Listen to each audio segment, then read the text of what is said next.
Extreme Demons. They are the absolute highest difficulty a Geometry Dash level can get, and one of the hardest challenges in all of gaming. And I had the brilliant idea of forcing myself to play them for 100 days in a row. I surely wouldn't regret this, right? No! John Wick! You gotta be kidding me! You gotta be kidding me! You gotta be kidding me! I fumbled, I started clicking like what? No! No! So you may be wondering, Vortrox, why would you do this to yourself? And the answer to that is addiction. Even if you've only beaten the first Geometry Dash level, you remember the feeling of happiness and triumph you got upon finally completing it. And if you went any further than that, you know that the rush continued with every level you beat. Now imagine the feeling you could get from beating a level from the hardest difficulty in the game after years of grinding. Am I dreaming? 55,129 attempts went into this moment. And I'll tell ya, Geometry Dash's addictive nature really kicked in with this completion because I wanted more. So it got me thinking, what if I challenged myself to grind Extreme Demons for 100 days in a row with no off days? How many could I beat? How much better at the game could I get? Would I start to hate both Geometry Dash and myself by the end of the challenge? I don't know, but what I do know is that challenges need goals. So I made a list of 3 that I wanted to try to accomplish. Number 1, I want to beat at least 20 Extreme Demons by the end of this challenge. Number 2, I want to beat a new hardest Extreme Demon. And number 3, at least try to enjoy myself. The truth is, I love Geometry Dash, and I have plenty of unique stories and lessons to tell from each Extreme Demon I picked for this challenge, so I hope that both me and you can gain something from this video. With that being said, let's do this!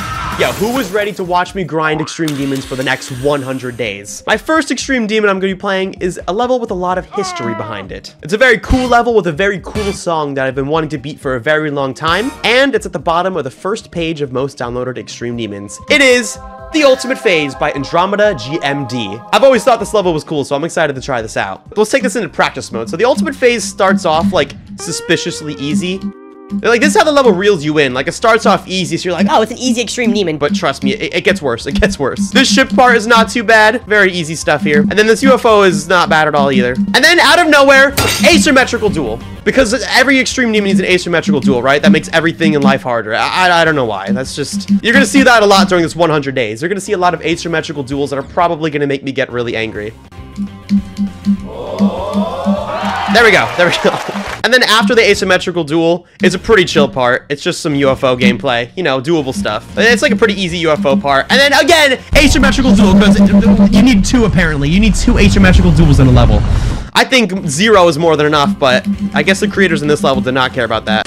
As you can see, I am already quite frustrated by these asymmetrical duels. So many great Extreme Demons are ruined by this type of gameplay, and if you don't know what I mean, allow me to briefly explain. Symmetrical duel gameplay consists of 2 of the same game mode doing the same thing at the same time, so you can really just focus on one icon since the other one doesn't really matter in this case. Then, we have asymmetrical duel gameplay. This is when both of your icons start doing different things, but are still controlled by the same input. This forces you to focus on both icons at once, which is very hard for the human brain to do, and in Geometry Dash, requires way more practice than any other type of gameplay.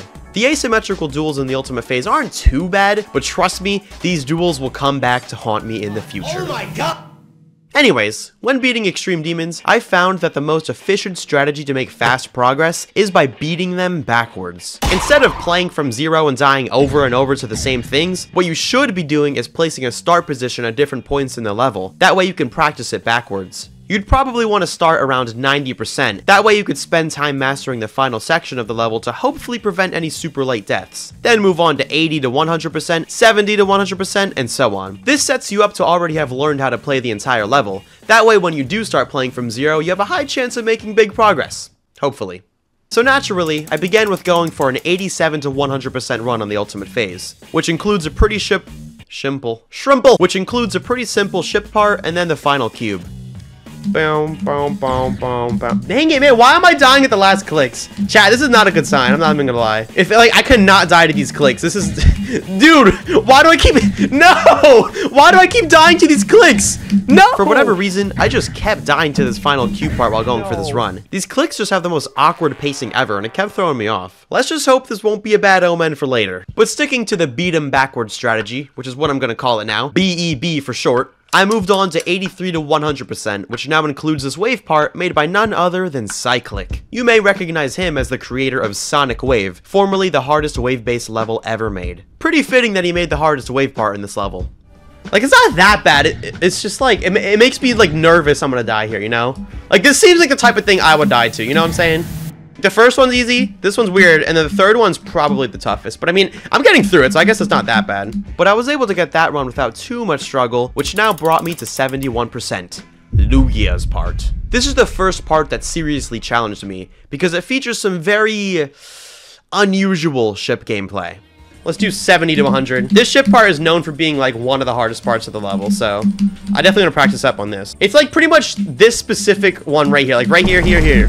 Those are the hard parts. The rest is not bad.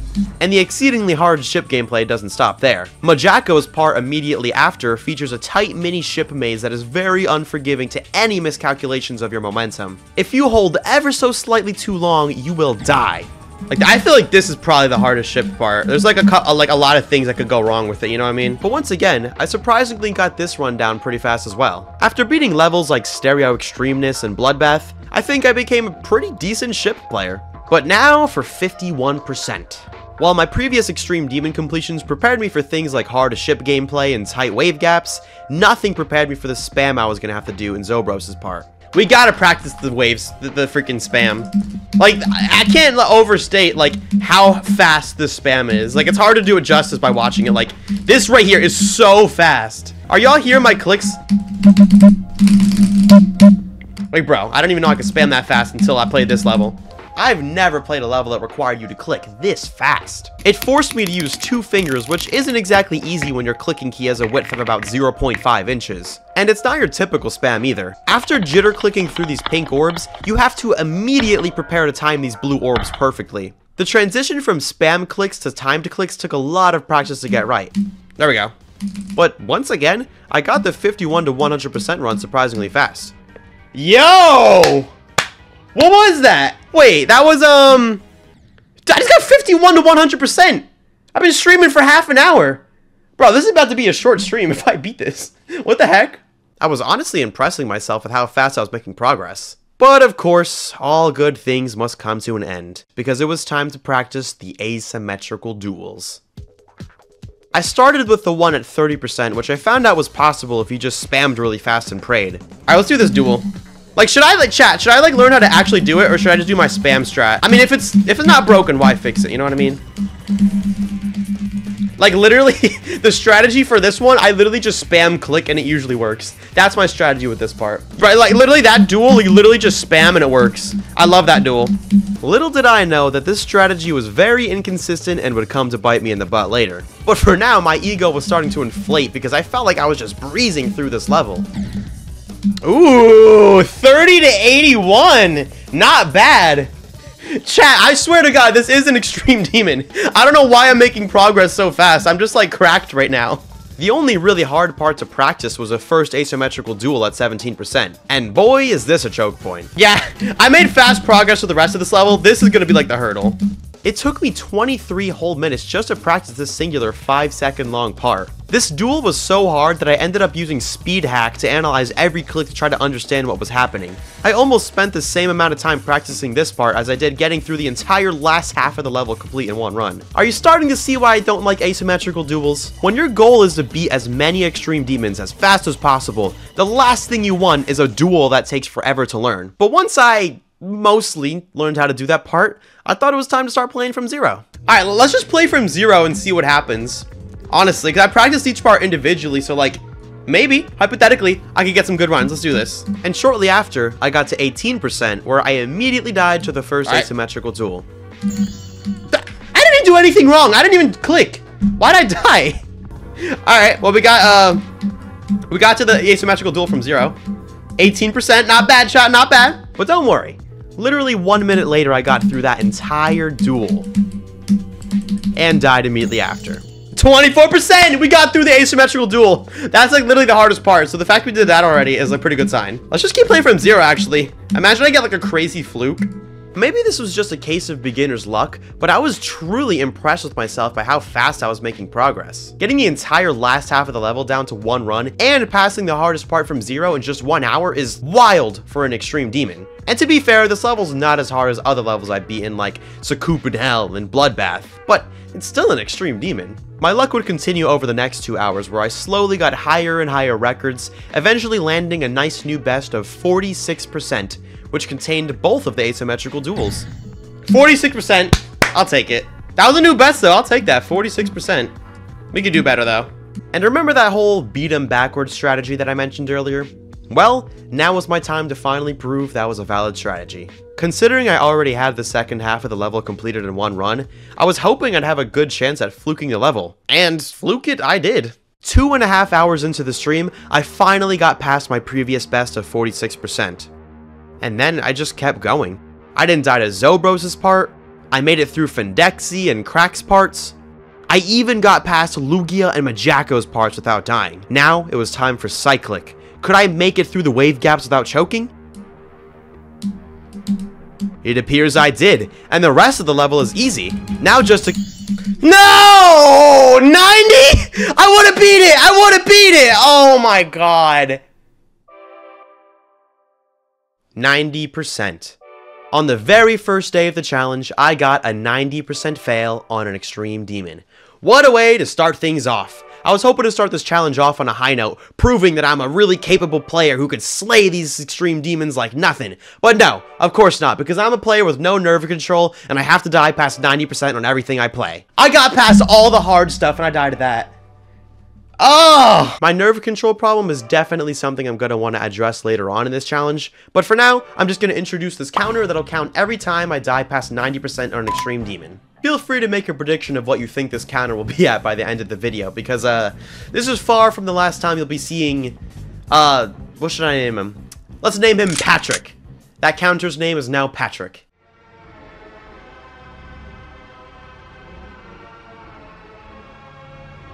Day 1 ended pretty badly, but oh well. Tomorrow is another day. Surely day 2 would be better.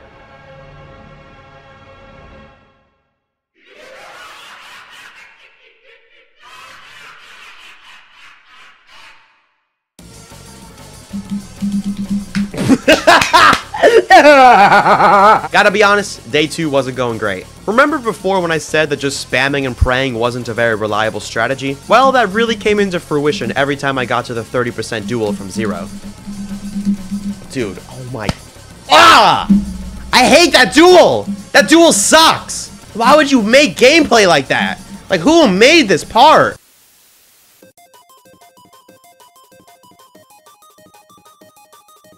But finally, I did get past that wretched duel. And I kept going, gosh darn it. Finally, after hours of bad luck, I got 89%.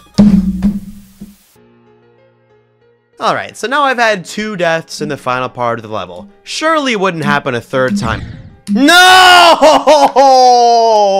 But thankfully, my bad luck would now come to an end. Literally 5 minutes later, this happened.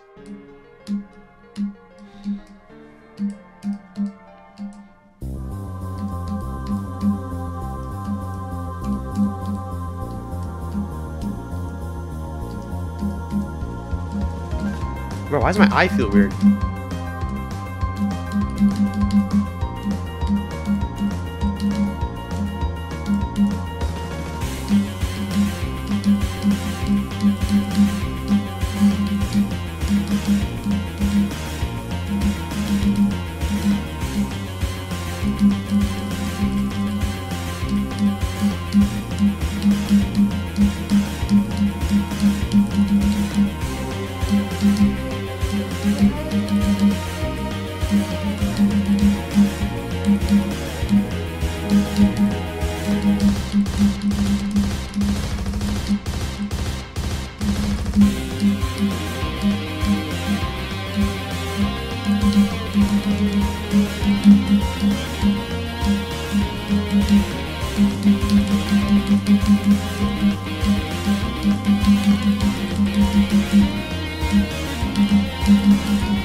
beat the ultimate phase, day 1. Wait, no, day 3, I'm sorry, but Extreme Demon number 1.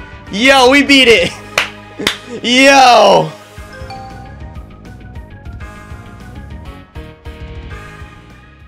With the ultimate phase out of the way, it was now time to start my next Extreme Demon, Red World by Cerulity. This is one of the oldest Extreme Demons in the game, featuring some of the hardest ship gameplay ever created for its time, and being credited with the invention of the Swingcopter, a custom game mode made out of a dual ball paired with blue orbs, which actually made its way into the game 10 years later as the Swing game mode, which we all know and kind of love. Back in 2014, Geometry Dash gameplay was still relatively simple, so playing this now you'll find that the level is very straightforward. You have some ball gameplay, tight ship gameplay, a custom Swingcopter mode, more ship gameplay, more Swingcopter, and then finally, more ship gameplay. Except for some reason in the last 5% of the level, it randomly becomes 10 times harder than the rest of the level. So like I keep saying, this ship is evil. It's like the weirdest, most awkward ship part I've ever done in my life. So for this level, it was even more important that I practice it backwards, because the last half of the level is way harder than the first half. Originally, I thought this level was just poorly balanced, but looking back, I think it's actually intentional. The level starts off with a pretty easy ship part, and an easy introduction to the brand new Swingcopter custom game mode they made. And as the level goes on, both the ship parts and swing parts become progressively harder, until you get to the final 15%, which truly puts your new skills to the test with the hardest swing part yet, followed by the extremely hard ship as the finale. That actually totally makes sense from a game design standpoint. I mean, it starts off easy and then it gets progressively harder, just like any video game ever. I am sorry I ever doubted you, Red World. Anyways, I wasn't having the best luck with getting runs in the later half of the level, but after practicing each part individually, I decided to start playing from zero just for fun. And I pretty much immediately got a 40% run. Okay, we got 40 though, we got 40! I hit one of the blue orbs, and you are not supposed to hit the blue orbs, but I somehow survived. That was actually kind of crazy, but hey, 40%! We did it! Followed by a 60% run soon after. 60? Okay, what? Okay. Again, the second half of this level is way harder, so don't be deceived, but wait. 60% is kind of crazy. How long have I been streaming? It was at that point where I really knew that the last half of the level is what I needed to focus on from here on out. So I got to work, trying my hardest to get a 57 to 100% run, which would mean I had the level down to 2 runs. Not gonna lie, it took me over 2 hours to fully understand the swing parts, because that was a game mode I was just not used to. Even the tight ship parts gave me some issues, namely the last 5% of course. I got 57 to 98% runs so many times before I finally got the 57 to 100% run I'd been striving for. Now that I finally got the level down to 2 runs, I decided to start playing from zero again. My next record would be an amazing 79%, where I actually died to a bug. It turns out that the creator decided to put a cube portal about 1 step before the ball portal for literally no reason. And usually this doesn't matter, since you'll become a cube for a split second and then hit the ball portal right after. But if you're really unlucky, there is a small chance that you'll hit the ball portal first and then become a cube after, which completely ruins the Swingcopter part. I seriously can't think of one reason why this cube portal has to be here. And then, I can't even make this up, I died to another bug, this time at 85%. I'm gonna play this clip and I want you to listen to my clicks very closely.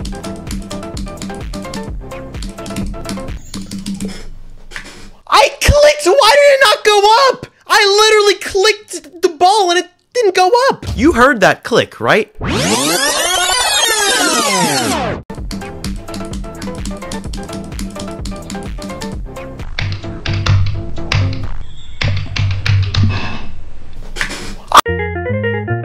I've watched this clip back so many times and I still have no idea what happened. Once again, just a case of bad luck, I guess. To be fair, considering it was my first day playing Red World, I was really happy with my progress. I was also really enjoying the experience of playing one of the first Extreme Demons ever created. It's amazing what this level eventually inspired later down the line in the history of Geometry Dash. This level is so old that you couldn't even use custom songs yet. You could only use the main level songs that were available. And at the time, Clubstep was one of the final levels and the only official demon. I expected this level to take a little bit longer than the ultimate phase, since I felt like the last half was genuinely really difficult for me. Especially the final Swingcopter and ship part, which I was really scared for. Honestly, even though my personal best was 85% right now, if I were to somehow pass that final ship without dying and beat the level, I would honestly consider that a fluke. Having the final couple seconds of gameplay be exponentially harder than the rest of the level is evil work. And knowing me, with my terrible luck and bad nerf control, it would be a miracle if I could beat it today. Hey, why is this clip still going?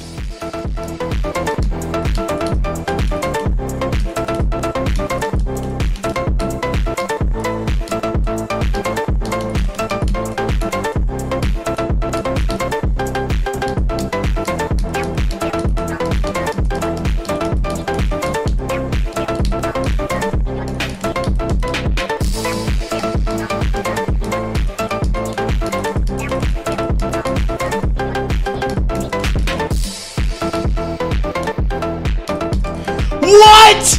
What? What? I didn't think I was gonna beat it. What?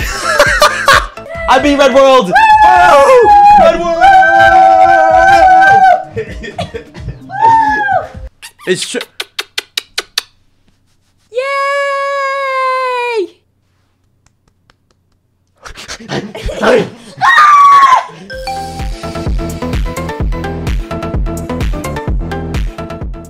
On day 5, I knew I wanted to play a level that is very special to me, and after beating Red World in one day, what? I wanted to try something much harder. It would be an extreme demon created by perhaps my favorite creator in the game, Carmel, formerly known as Crazyman50. Carmel was one of the most legendary and creative people to ever touch the Geometry Dash editor. All of his levels featured unique themes and even more unique gameplay that you just didn't see in the early days of Geometry Dash. Looking at his levels now, you can see that the art is definitely aged, and much more visually impressive levels have come out since then, but playing during Carmel's prime was really just something special. You could tell that he was ahead of his time as a creator, and everybody was always looking forward to the next Carmel level. I vividly remember watching all of his levels on my iPad when I was a little kid, at least once a week, but unfortunately, pretty much all of his levels were extreme demons, which little old me was not capable of. But now, I am a different man. I've slayed 2 extreme demons in 4 days, and I am now ready to experience his levels as they are meant to be experienced. And I would start with one of my favorite levels of all time.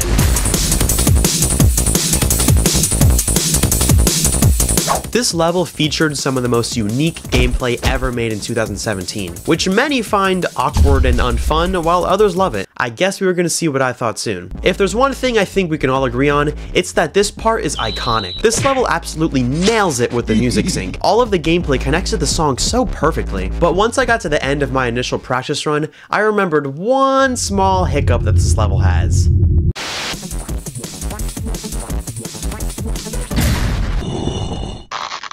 Oh! Alright, not good. 99%. This final orb timing has claimed the lives of dozens of players.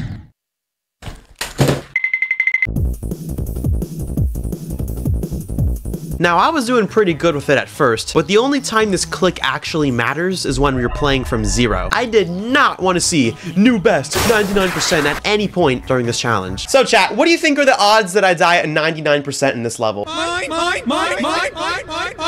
actually made progress on the second half of the level really fast, which I was happy about. Hey, there we go, 69 to 100, that easy. That wasn't bad. Wait a minute, that was not bad at all. That is 40% of the level, not bad. This gave me a false sense of security though, because as I would soon find out, the first half is significantly harder. It features ball timings that challenge Bloodbath, some of the most confusing cube parts of all time, and finally, the most fun UFO gameplay I've ever played. Doesn't mean it's easy though, don't get me wrong. While I easily got 46 to 100% on Heartbeat, okay, not bad. Yeah, that was 46 to 100. I could barely make any good progress in the first half. Even the first cube was giving me issues because these jumps are all way harder than they look on top of being nearly invisible. I grinded for 3.5 hours and I only got 1 decent run from 0.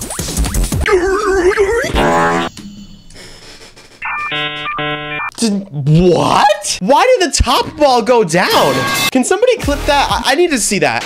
Considering this is the hardest extreme demon I've played so far in this challenge, I say I did pretty good for my first day of practice. On day 6, I just kept grinding from 0, trying to get consistent at all the spam and timing in the cube parts, and actually got some pretty decent runs. I got 40%, 43%, and finally, 65%. What? Dang it, I literally could have got farther. 65 though, 65, whatever. Which meant I had the level down to 2 runs. I couldn't close the gap that day though, so I just decided to take a break and wait for day 7 to play anymore. By day 7, I was getting really frustrated with all the cube nonsense at the beginning, but I pushed through anyways. I already had 65% as my record, so I know I could do it. I was still thinking about that 99% click though. If I died there, I'd probably lose my mind. But for the first time ever, I made it through the entire wave from 0, which took me to the 70% ship, which I unfortunately died to pretty quick at 72%, and then 73% not long after. Well, new best by 1%. Yo, that was literally the attempt after, holy crap. But hey, at least I was getting more consistent. I practiced the final robot and cube part a lot, so I was really just hoping that I wouldn't die anywhere past 80%, especially you, 99%.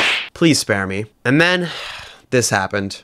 Oh my god, I literally clicked a little bit too late. Whatever. My mistake. Whatever.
Please. Yes! We didn't die at 99%. Oh my gosh. Heartbeat complete. Heartbeat complete with 3 coins. Oh yeah, I've been wanting to beat this level for a very long time. I've always thought it was a really cool level, so I'm happy that finally, like, I'm able to beat one of my favorite levels, so it's a good feeling. I've always loved this level. The gameplay is very, Carmal. But overall, that was enjoyable, except the first 20% of the level, but everything beyond that was very fun. But yeah, wow, we beat Heartbeat. Hype.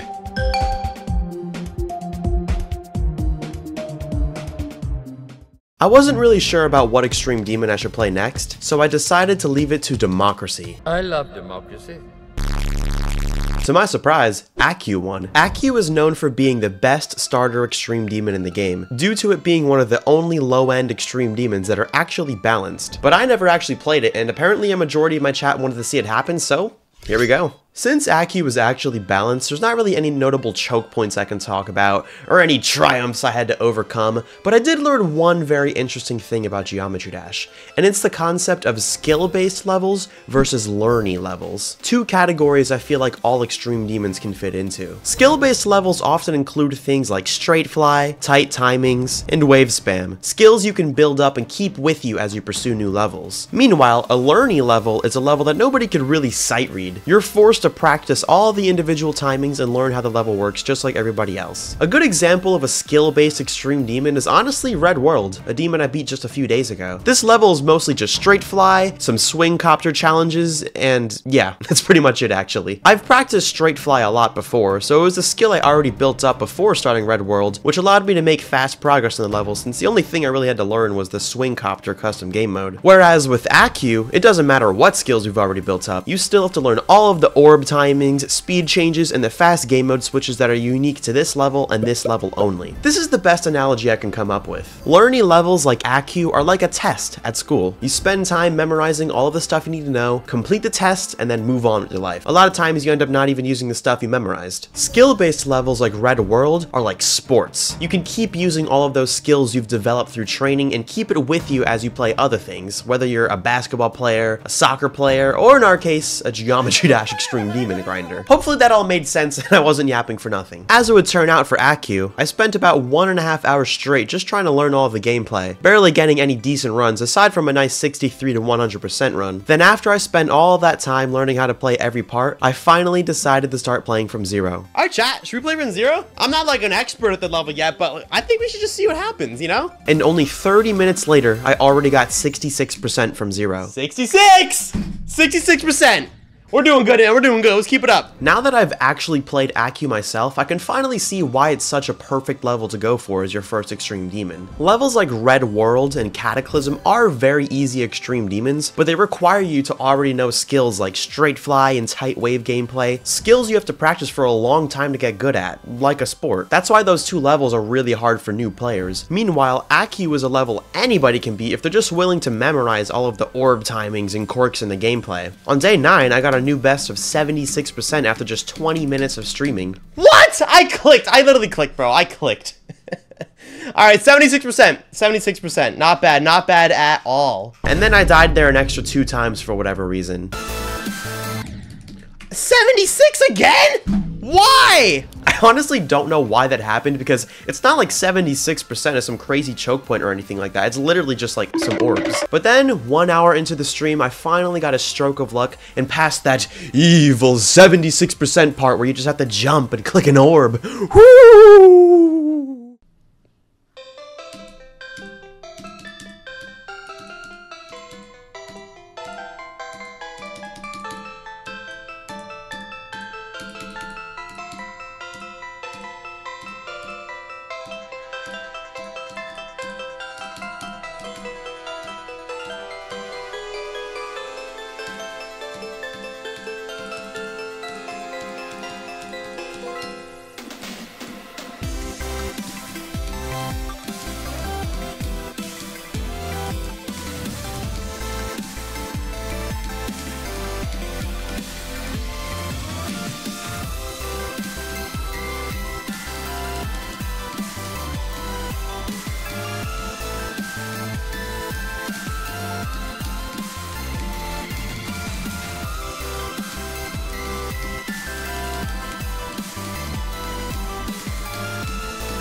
We beat Accu! We beat Accu! And I did not die at 85% somehow. I'm amazed by that. I am amazed by that. I beat Accu. That was, wow. That is a great level. That is just an amazing level. Like, for anybody thinking to do this for their first Extreme Demon, which I know a lot of you are, I highly recommend it. I highly recommend it.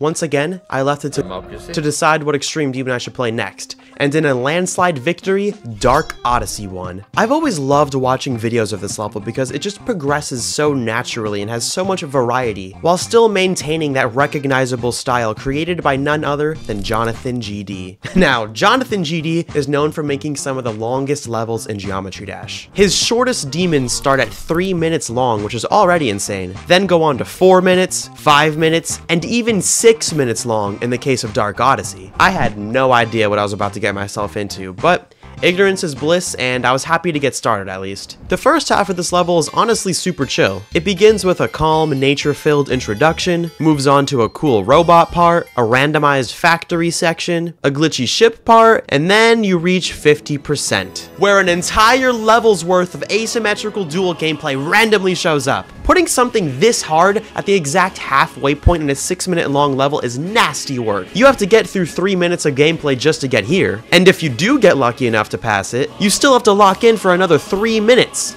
Oh, and let me not forget to mention, there is another asymmetrical duel at 75%, and this one's even harder. Then after that asymmetrical duel, you still have to lock in on an 11-second long straight fly section. Yeah, again, I had no idea what I was getting myself into. The beginning is easy enough to where I was actually able to get through half the level after about 3 hours of grinding. I immediately died in the duel, of course, but hey, at least I got there. 53, I'll take it. That was my goal. I wanted to get halfway through the level. On day 11, I got a new best of 59%, once again dying in that asymmetrical duel. 59, I'll take it. Good enough. I also decided to put a bigger emphasis on practicing the second half of the level. That way I could hopefully prevent myself from dying at like 80% and wasting 5 minutes of my life. I managed to get a decent run of 63 to 100%, which starts immediately after the big asymmetrical duel and then carries you to the end of the level. I felt like I was making progress pretty slow because it's been 2 days and I didn't even get the level down to 2 runs yet. But I guess I should have expected that with a 6-minute long level. Especially one with an asymmetrical duel choke point midway through. Thankfully on day 12, I improved both of those runs, scoring a 63% record from 0 and then later a 52 to 100% run. Okay.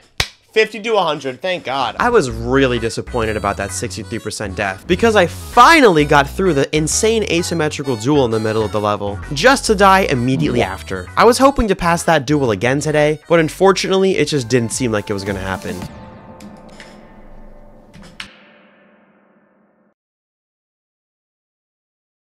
We now find ourselves at day 13, my 4th day in a row of playing Dark Odyssey, and at this point I was starting to get really frustrated. It had already set in that I made a mistake picking up an extra long level to play during a challenge where the whole purpose is to beat as many extreme demons as fast as possible, but I was already in too deep to quit now. It felt like I was spending an eternity on this level, because I was already 4 streams deep and still could barely do that evil asymmetrical duel in the middle of the level. But for once, I actually got lucky. I may or may not have fluked the level from 63%. I want to quit already. I want to quit. I want to end the stream. I want to end the stream. I want to end the stream. But I'm not going to. I'm not going to.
Halfway point again.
Yeah! Oh my god! Oh my god!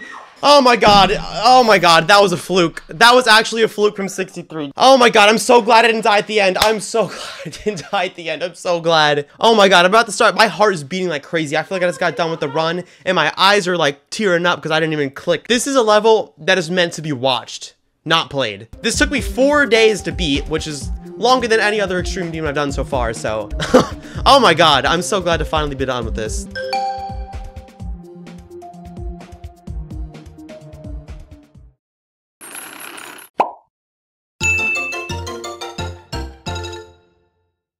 Now this next level is an extreme demon I played just to prove a point. Over the summer, I was at an event for YouTubers called VidCon. Came through with hardcore thoughts. Hey yo, I transform into Vortrox. Yeah! And I stayed with a bunch of other Geometry Dash creators like Sdslayer, Moldy, and Tried. This dude Sdslayer has a weird obsession with an extreme demon called Allegiance. And I mean obsessed. This man Sdslayer has beaten Allegiance over 30 times. And you may be asking, why?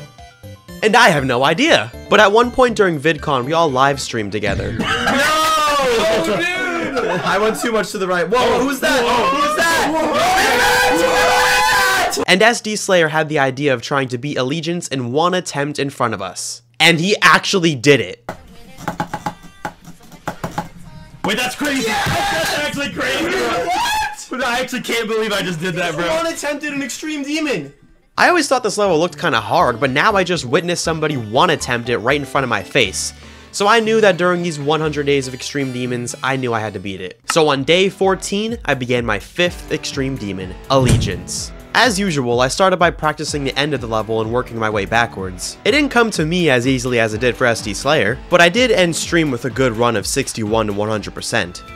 Yo! That was 61 to 100, not bad at all. Yo, the Pokemon Black and White background music was a strat after all.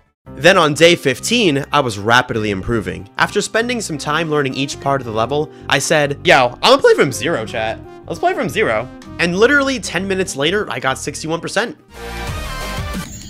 Yo, what? I got the level down to 2 runs and I was feeling confident that I'd be able to beat the level today. But let me just skip to the important stuff. I had a really good attempt where I got really close to beating it, but then had potentially the funniest fail possible on a demon with a Five Nights at Freddy's song. No, why did I click? Oh, I fumbled that transition. Was that the bite of 87? But it doesn't stop there. I somehow managed to get an even funnier death. Well, it's debatable if it's funny, but maybe for you it's funny. For me, it is certainly not. Let me explain why. It all has to do with the number 92. So back in the autumn of 2023, I was verifying my level's stereo extremeness when I had a horrible fail at 92%.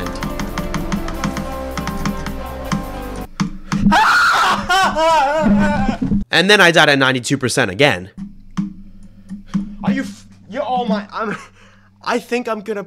Then, in the summer of 2024, I had my worst fail ever. 92% on a level called Phobos.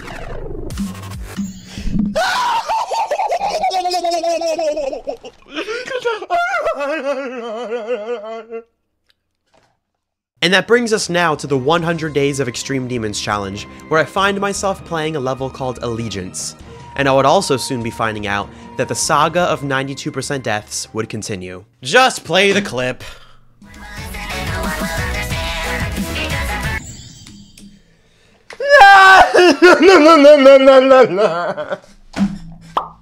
Not 92%, anything but 92%, no! This death knocked me so silly that I started playing Roblox. More specifically, Murder Mystery 2. And something very important happened in this game of Murder Mystery 2. Sdslayer was actually in the game with me, my arch nemesis of Allegiance victors. And it just so happened that he was the murderer and I was the sheriff. I owed allegiance to these innocent citizens that Sdslayer was murdering, so I did what I had to do. I'm going in! Where'd he go?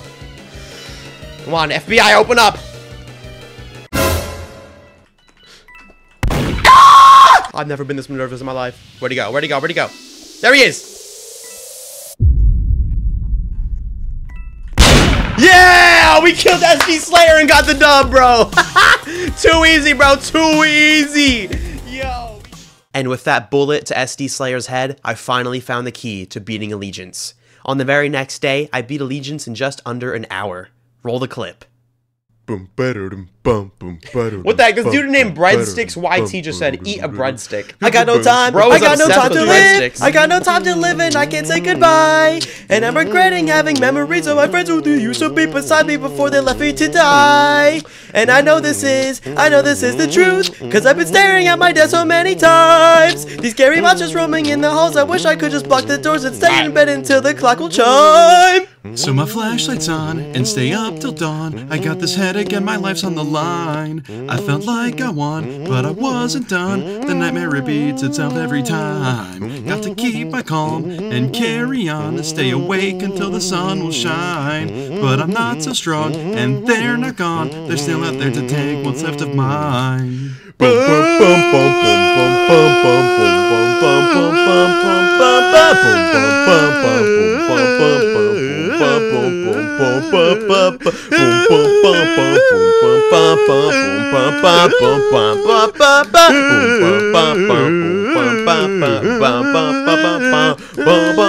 I have this urge to kill. I have this urge to kill and show that I'm alive. I'm getting sick from these apologies from people with priorities that their life matters so much more than my mind. But I'm stuttering again. No one will listen and no one will understand. Because I'm crying as much as I speak and no one can give me a shriek when I go back to when it all began. AGG though. Yes! Yo, we did it! We did it! We beat Allegiance! I did it for y'all, bro. I did it for y'all. Saif, man. Bro, Neon Wolf GT, bro. And look at all our quests complete, bro. Holy crap.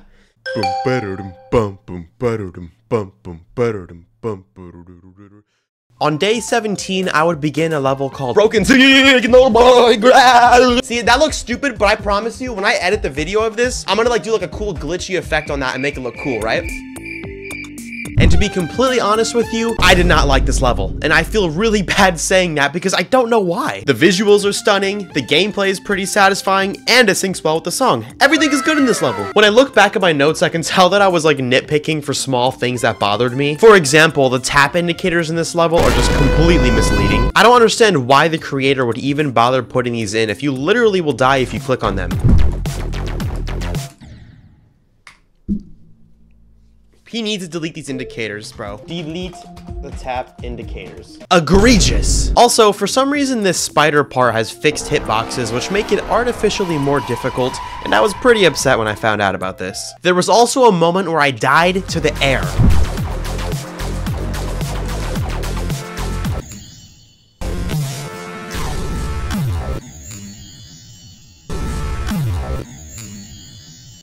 What did I die to? Dude, I swear to God, this level's so garbage. Oh my God.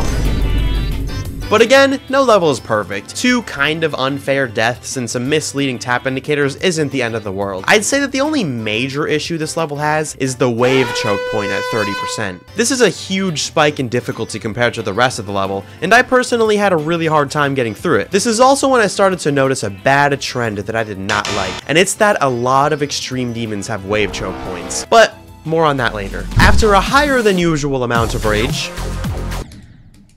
What did I die to? I'm ending the stream. I hate this level. I hate this level! I beat the level after about 4 days. I knew that was gonna happen, because that part sucks! And I apologize for your eyes in advance, because not only is this level very flashy, but also I recorded like with the wrong settings, and the bitrate just could not handle it, and yeah. No. Step back to reality. We're not tweaking today. Sometimes acceptance is what you need. We're not going crazy if we're dying at 80%. It's not worth it. What we really have to do is just keep playing. You gotta play into the game of life, chat. Dude, there's no way. This level's harder than freaking Bloodbath. I'll take that back. It's not. Bloodbath is definitely harder. But it's still hard, right? Definitely the hardest level I've played in this challenge so far. You can say Heartbeat's harder all you want, I don't care. Heartbeat's hard, yeah, but this level sucks.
Yay! We beat Broken Signal!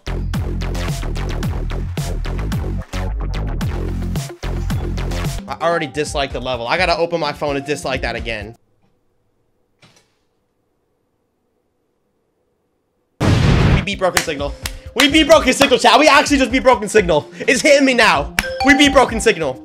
Oh my god, thank god, man. Yo, I never have to play this level again now. I never have to play this level again. Looking back, I think the reason I didn't enjoy this level that much is because it definitely falls into the learny side of Extreme Demons, similar to Acu. I personally find it more satisfying to beat a level that tests all of your skills rather than just testing how much you can learn a level and retain that information. So I think I can confidently say that I'm definitely more of a skill-based level enjoyer, which is why this next Extreme Demon actually ended up being a lot more enjoyable for me. Anyways, chat. So you would consider yourself a crowd, right?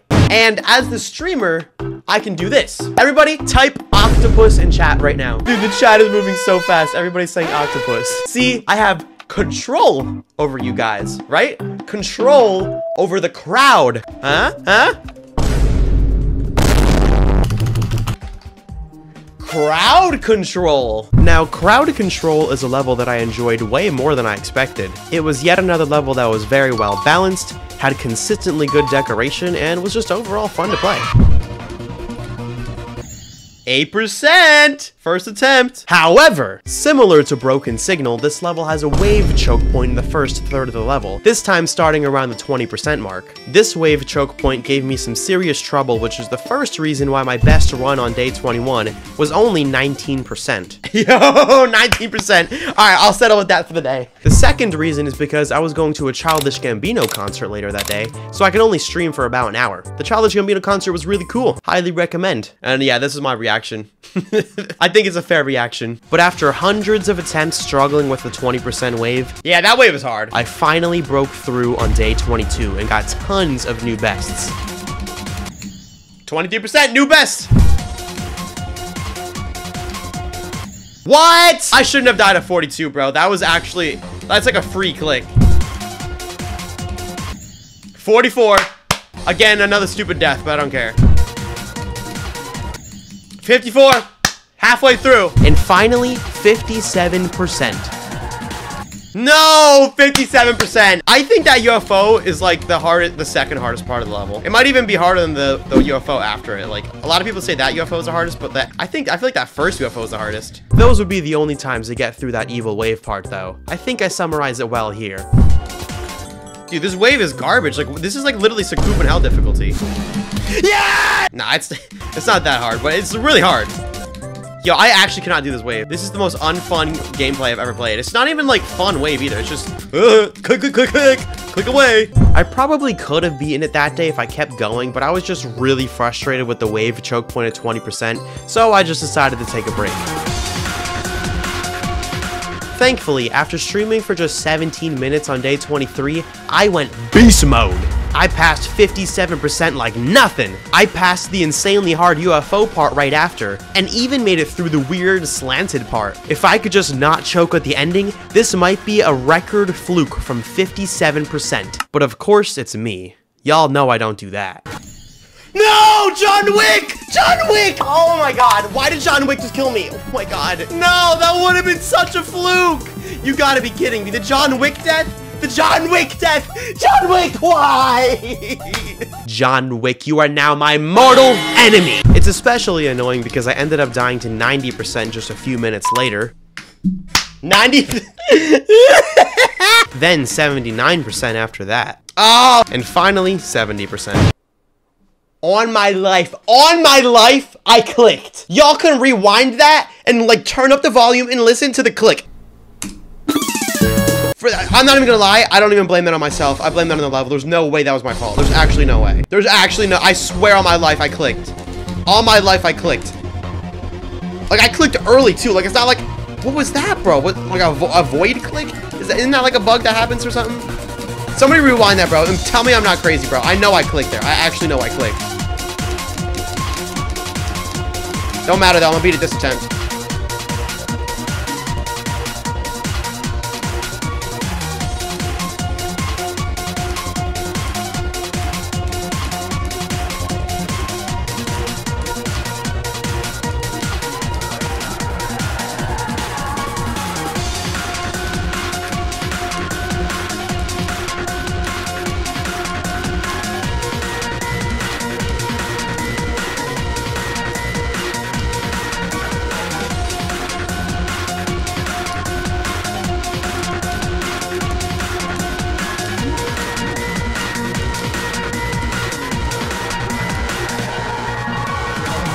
told y'all, bro. I told y'all I was gonna beat it that attempt. Who cares, man? I locked in, bro. I locked in and we beat it. We beat crowd control by movie theaters. What a username, bro. Movie theaters? Who names yourself movie theaters? Big thumbs up. That was a great level. I would highly recommend y'all try this level out. This level would be a 10 out of 10 if it was not for that wave part at 20%. But overall, though, I still give this a big thumbs up. And if you're okay with the wave part being difficult, like if you're good at wave, definitely try this level. It's a very good level.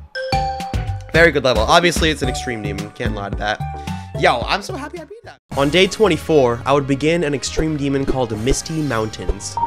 I went into this one with high hopes because I heard good things about the gameplay, and I just really like the decoration in it as well. It just feels so Geometry Dash. There are so many spectacular levels in Geometry Dash with decorations so advanced it hardly even feels like a GD level anymore. And there's absolutely nothing wrong with that. I love those types of levels. But my favorite types of levels are levels that just feel like a Geometry Dash level. Levels that take advantage of the default decorations Geometry Dash has to offer, such as the 2.1 rock blocks or the 1.7 brick blocks. Levels like this just have so much charm, and I just don't know how to describe it. For example, I love levels like Dear Nostalgists, XO, Anamoya, levels that make use of the most simple blocks Geometry Dash has to offer, but use them in such a unique way that just creates a really cool atmosphere. I hope at least some of you understand what I'm saying here, but let's get back to the main topic, Misty Mountains by Weatherman. This extreme demon starts off with very slow gameplay consisting of mostly cube timings, which is absolutely my thing. Stereo Extremeness prepared me for cube timings very well. What Stereo Extremeness did not prepare me for is one of my least favorite objects in all of Geometry Dash. The 4x speed portal. Something I've learned about myself with Geometry Dash is that I just suck at fast-paced gameplay. I always get too overwhelmed and can't actually focus on getting timings right or just enjoying the decoration. Like, I'd say I strongly prefer levels with slow, tight timings than really fast levels where you just don't even know what's going on. With 4x speed gameplay, you're just zooming through levels with no idea of what's actually happening. That's why up until this point, I straight up refuse to play any levels with 4x gameplay in them. But in this case, Misty Mountains just seems like a really cool level, so gotta at least try it. And to my surprise, the 4x speed gameplay was actually pretty doable. It's organized in such a way where you don't have to be super precise with your timings. You just have to remember what's coming up next and be ready to do it. But there's one tiny thing I haven't mentioned about this level yet. The ending. After ascending over this mountain, you not only have to deal with 4x speed gameplay, but also a 23-second long asymmetrical duel. And y'all know how I feel about asymmetrical duels.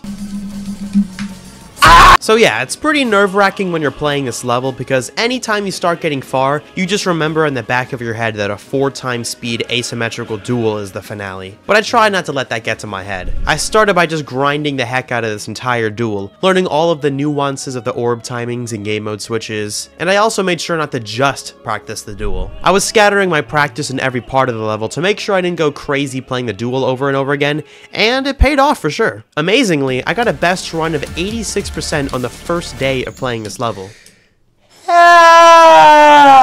It would have been awesome to beat an extreme demon in just one stream again, but this stream was going on for 3.5 hours and it was not happening today. But hey, I already got 86%, so hopefully it shouldn't take me too long to close the gap tomorrow. Nope, another 3.5 hour long stream, and this one was significantly less lucky than the last. I failed at 94% about halfway through the stream. No, why? I fumbled. I started clicking like what? Then 91%. What? Why did my spider go there? I didn't do that. I did not do that. And even 92%.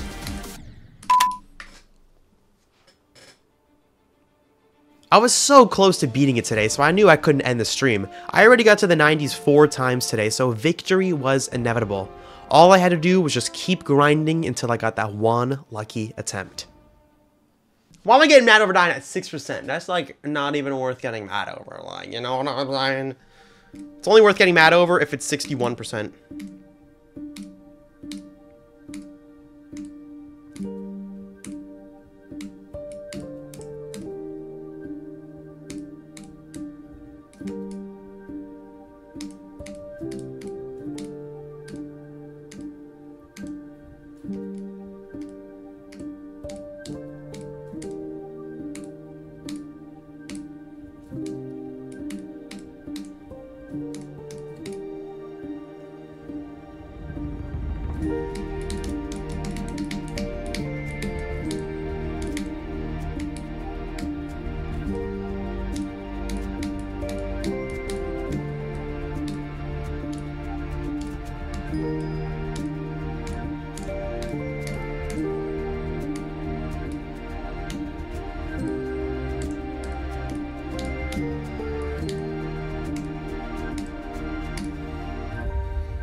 Yes! We beat it, finally! Yo, I was going for 3 hours. We even got a silver coin, 10 stars, 124 orbs. We beat Misty Mountains.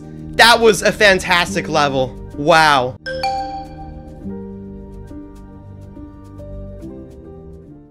On day 26, I would pay the Wise Tree a visit. He resides in a level known as Snowdrift. Snowdrift is actually the most unknown extreme demon I would play throughout this whole challenge, having only 20,000 downloads when I first started playing it. I was interested in trying this level out because it seemed to fit my exact skill set: slow cube timings, slow robot timings, and a tight ship part midway through. Sounds a lot like another level I spent months practicing on, huh? Because I was already very well equipped for this level's gameplay, I was making quick progress. In just one stream, I managed to learn the entire level, get a new best of 46%, and a fluke all the way to 83%. Holy guacamole, mac and cheese, and ravioli. Okay, dude, I am steamrolling through this level. What the heck? It felt like nothing could stop me. This 100 days challenge was turning me into a beast. But then, 90% struck. For whatever reason, this level ends with an insanely hard invisible ship part. I mean, come on, really? I could have easily beat this level in one day if it weren't for that ship part. Once I got really good at the rest of the level, it pretty much turned into a gamble over whether or not I could get through that last part. And today, that gamble was not in my favor.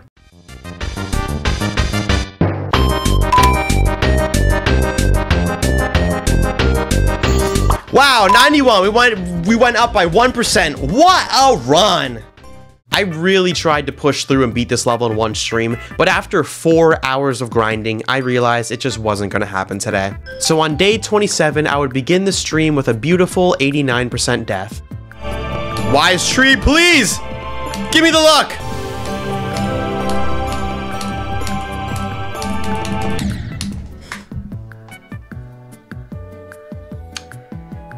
Well, that didn't work. Then I would go on to do total trash for a while until I found faith. Faith in the wise mystical tree. Vortrox, my child, thank you for believing in me. I am truly humbled by your faith. I shall now bestow upon you a blessing, that your faith may guide you in your journey and lead you to great success. What is that? Plutocracy. Whoever has the most money has the power. We're not doing a plutocracy over here.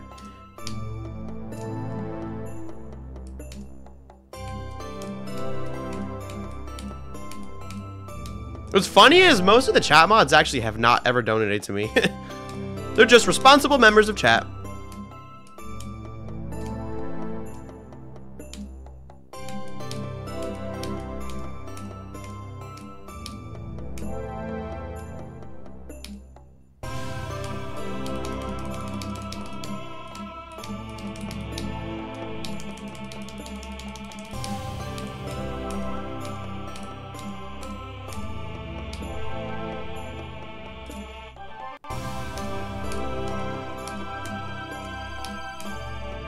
Wise Tree, please!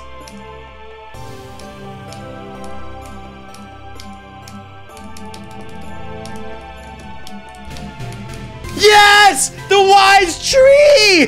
The Wise Mystical Tree made this happen. Oh, thank you, Wise Tree. Oh, thank you, Wise Mystical Tree. Oh, thank you. I owe my life to you. I owe my life to you, Wise Mystical Tree. Yo, we beat it. Snowdrift. Level 2 out of 3 of the Weather Trilogy complete.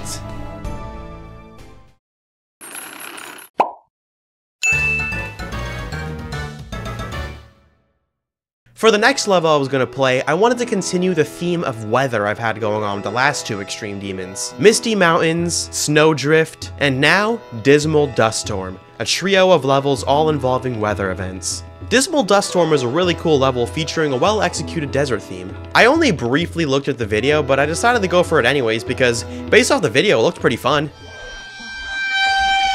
Now, when looking for extreme demons to play during this challenge, my strategy was to rather take recommendations for friends or look through the all-rated extreme demons list myself and find some possible contenders. I would analyze every level with a rule book I had in my head. Number 1, no asymmetrical duels, unless they're short and tolerable. Number 2, no 4x speed gameplay. I simply just don't like fast gameplay. And number 3, no memory gameplay. I know a lot of people enjoy these types of levels, but they just require a skill I haven't quite built up yet, and also don't really want to build up either. Dismal Dust Storm managed to break every single rule all at once. The level's pretty chill until suddenly you're thrown into a 4x speed memory part, which eventually becomes a duel that uses the wave game mode, another thing I just don't like. I mean, really, my mistake with Dismal Dust Storm was just not looking into it enough. Like, had I done the research before I actually started streaming the level, I would have known that this level's just not for me. Not that the level's bad by any means. Multiverse did a great job building this, and I quite enjoyed the level. It's just, for me personally, and my specific gameplay tastes, I know this would have just taken me too long to play, and I wasn't about to do all that. And while I was streaming it, it really didn't take me long to figure out that I made a mistake. Chat, yo, this is a struggle, bro. I'm only at 6%. Did I make a mistake, chat? Is this too hard, bro? Oh, no, not wave gameplay. Let me guess, it's gonna be a choke point, too. Dude, chat, I'm overwhelmed. I'm actually overstimulated. I don't know if I could beat this level. So, as you may be expecting, I did indeed drop the level. This is something I really don't like doing, especially after I've already live streamed the level, but this was just a really big oversight on my part. Maybe later I'll revisit Dismal Dust Storm, but for now, I'm just not ready to step out of my comfort zone like that. Like, I want to play levels I know I'm going to at least kind of enjoy, and this just, I know for a fact I would not have enjoyed this level at all, so I'm just sparing myself for now. Maybe I'll come back later, but yeah, I'm sorry. So instead, my next extreme demon would be Azurite by Silo. This is probably the absolute safest level I could have picked. It plays like your typical featured tab level, except this one is an extreme demon, and sometimes you just want to play something simple like that. The decoration is very well made, but nothing super unique or anything. The gameplay is fairly easy to learn, and yeah, not much else to say. Literally, the only thing I don't like about this level is that there's a 4x speed asymmetrical duel at 60%, but it's so short to where it really doesn't matter that much. On day 29, my first stream of the level, I ended with 62% from 0. Like I said, 62, I'm happy, I'm satisfied with my progress. And 62 to 100%. 62 to 100, ladies and gentlemen. 62 to 100%. Very solid beginning. On day 30, I barely managed to stream Azurite because I already did a 5-hour-long stream of me playing a Roblox game called Doors with my pal King Samalot. This was my first time playing a horror game, so you could probably imagine how that went. It's not letting me in. Bro, that's a What was that? I can't get in! You are schizophrenic, bro. I'm not! Did you see that? I'm gonna stay out here, dude. Wait, but... No. In my 43-minute long Azurite stream, I made absolutely no progress. I just practiced everything I already knew and then got tired and ended the stream. Cut me some slack, I already did a 5-hour stream today, I was tired, okay? But on day 31, everything would change. 22 minutes in, I got a new best of 72%. 72! New best! Finally! And then literally the next attempt, I would get another new best. Hello? What? Alright, let's go for 3. That was 2 new bests in a row. What the heck? I couldn't go 3 for 3, but I did beat the level 5 minutes later, so I'll take it. Come on, 32 again. I don't know. That UFO is really not that bad, but I just always fumble it. Yesterday, 33% was like the most impossible click ever for some reason. Like, I think it's luck-based, because today I've just been getting lucky. I haven't been doing anything different. It's just a dumb click. I don't know how to explain it.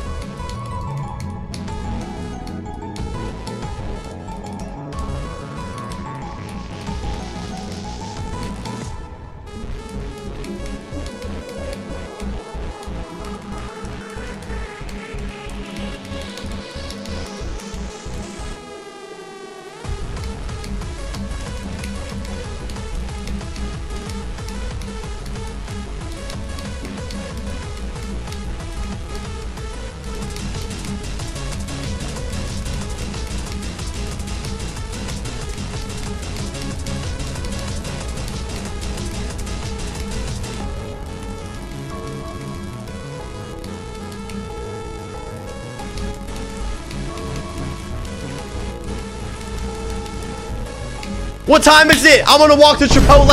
It's 9 p.m. I still got time to go to Chipotle.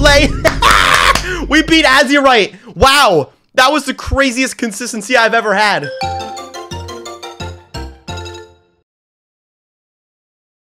I actually enjoyed Azurite so much that I decided to pick another extreme demon created by Silo called Forbidden Isle. This is a very well-rounded level, utilizing every game mode in challenging but easy to understand ways, similar to Azurite. It was pretty easy to learn the entire level, and before I knew it, I already got an awesome 50 to 100% run. Oh, okay! What? Chat, I'm not even gonna lie, we might beat this like really quick. So now it was time to focus on the first half, which I was also able to learn pretty quickly as well, since the gameplay is very straightforward, aside from a brief memory-based part at 30%. And I have no idea how, but in just 1 hour, I not only got that 50 to 100% run I mentioned before, but I also got a 54% run from 0. Yeah! 54%! We connected the runs. That was a fluke from 28. Hey, 22%! This gave me a huge boost of confidence, and I thought I was going to beat the level quickly after this. But, as per usual, it was too good to be true. I spent the remaining hour of the stream fumbling the wave part at 20%. Once again, an extreme demon with a wave choke point around the 20-30% mark. First Broken Signal, then Crowd Control, and now Forbidden Isle. Oh, bro! This whole 20% wave choke point thing is a trend I was not enjoying. I don't know why this wave is giving me so many problems. It's just like weird, like it's not traditional wave gameplay, it's just very weird. On day 33, I would continue to struggle with a 20% wave choke point, which was really carrying the level's difficulty. Anytime I did manage to get past this wave, I'd usually end up getting a pretty good attempt out of it. What?!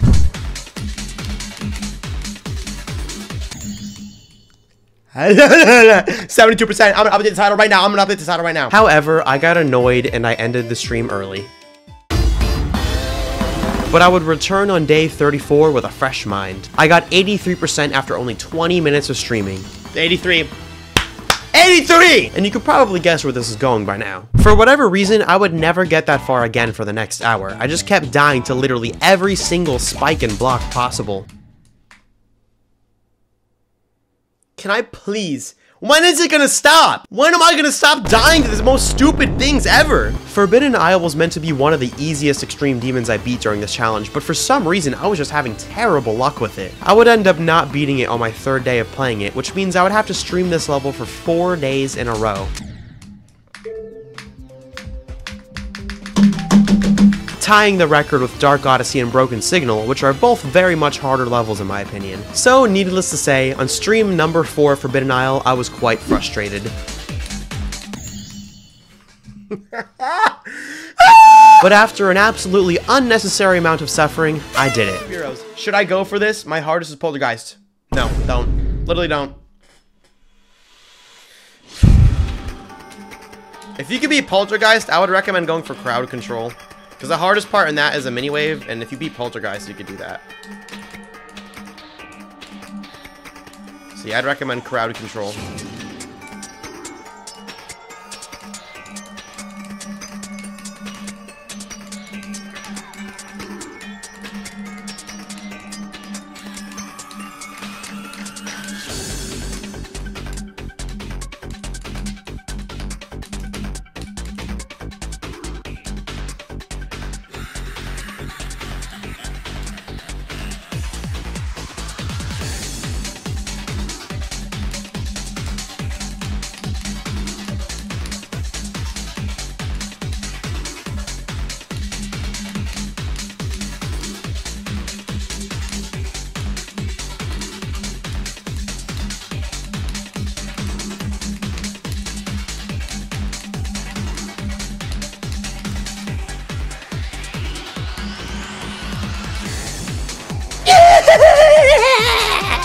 I finally beat this level. I'm never playing this level again. I had the worst luck ever with this level.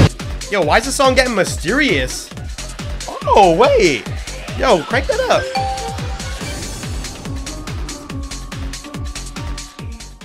Now, I'm really excited for this next extreme demon because it's super underrated and I'm hoping to bring some more attention to it. Introducing Komodo. I just really like this level. I love the late 2.0, early 2.1 vibes the decoration has. The song is an absolute banger, and best of all, the gameplay is so fun. As you can probably tell, I'm quite enthusiastic about playing this level, so because of that positivity, my performance on day 36 was really good. I immediately practiced the last robot and ship part thoroughly because it's one of the hardest parts of the level, which is pretty scary. This ship is no joke, but my ship skills are no joke either, so I got through this without too much problem.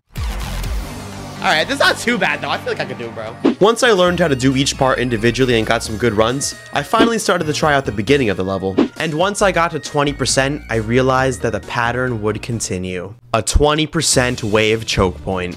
This is now the 4th extreme demon I've played with a wave choke point around 20%. I really don't know what it is with all these extreme demons having wave choke points in that 20 to 30% range, but looks like it was time to be stuck here for a while. But then, a phenomenon happened. I barely even practiced the wave part, and yet I was steamrolling through it.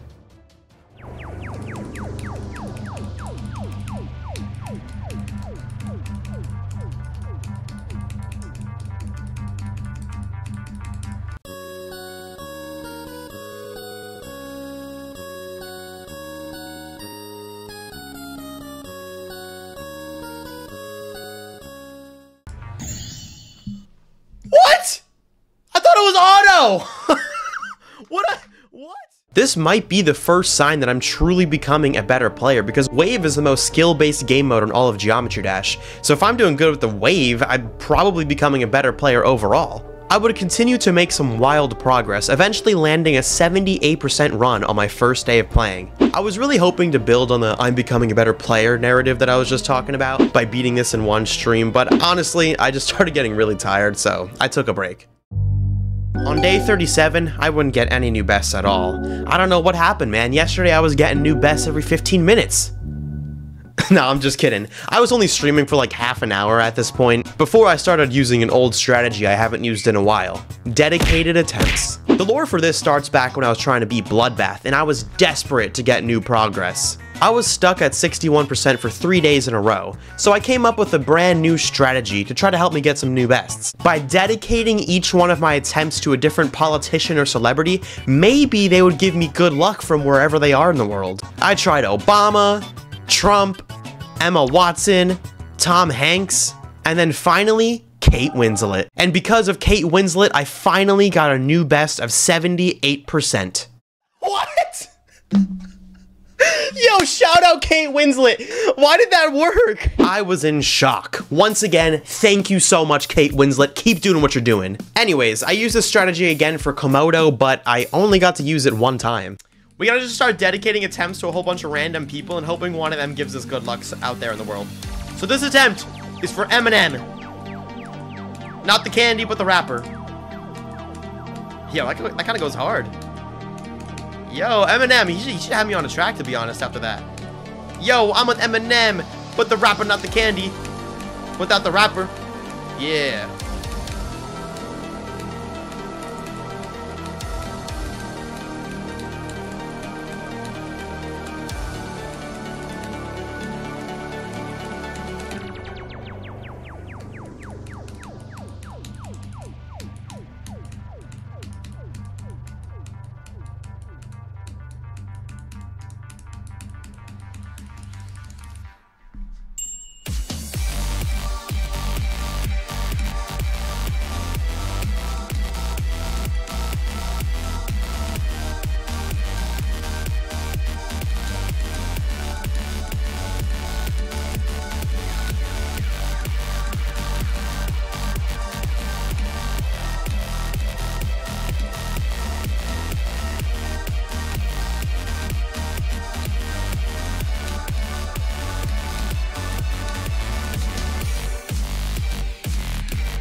Eminem! But the rapper, not the candy. Not the candy. I'm talking about Eminem. Yo, we didn't even get the dedicated attempts to more people, bro. Eminem just gave us the luck.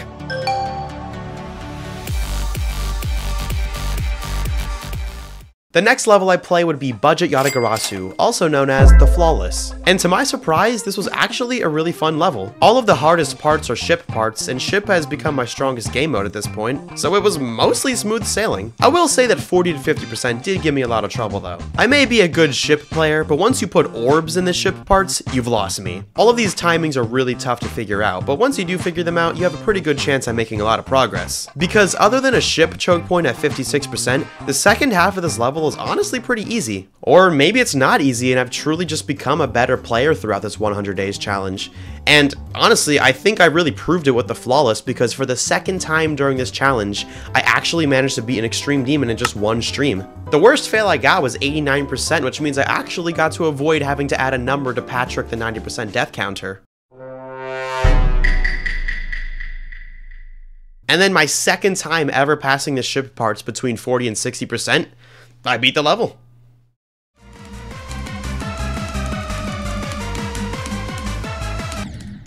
Oh, what? I barely hit that medium spike, bro. I call bullcrap on that one, bro. What the heck? That was dumb. That was dumb. That was some bullcrap.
Yes!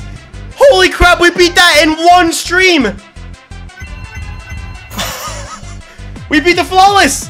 One stream! One stream! Holy moly!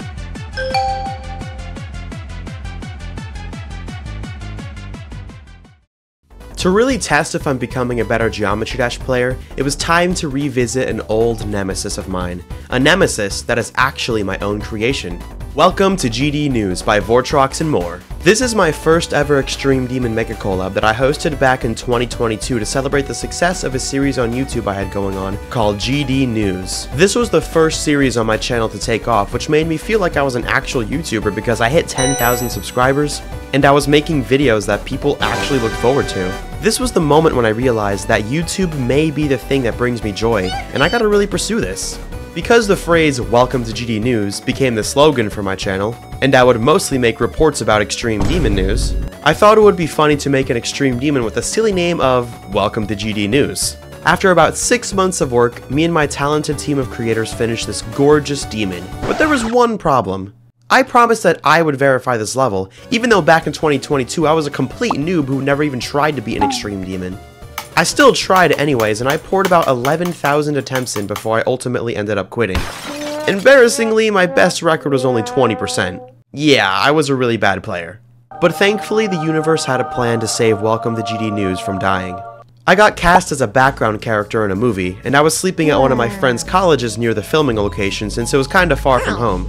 Another one of my friends named Bowtie831 also went to that college, and he told me that he knew of another Geometry Dash player who also went to that college. His name is Technical. Yes, the guy who verified Zodiac, and beat Tartarus back when they were top 1 Extreme Demons. He indeed went to that college I was staying overnight at, so I knew I had to go and meet him, which I did. At one point during our meeting, I mentioned that I made an Extreme Demon that needed to be verified, and he said, "I could do it."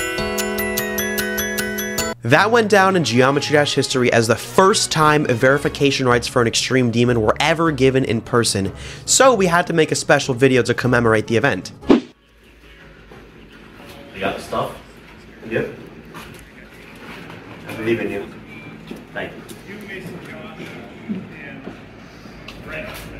Then, on December 24th, 2022, Technical verified my Extreme Demon, an outcome that I never would have expected.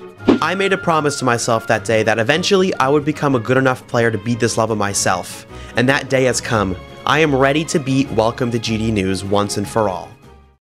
This level has another issue though. Originally, I wanted the level to be around AQ or Red World difficulty, like a very low-end Extreme Demon, but I was too bad of a player to accurately rate the difficulty, and Technical was too good of a player to accurately rate the difficulty, so we accidentally made this level way harder than intended, and it's now harder than all of the other Extreme Demons I've played in the challenge so far, sitting at around 680 on the all-rated Extreme Demons list, much higher than everything else I've played. Just a little error, but at least this gives me an excuse to play something harder now.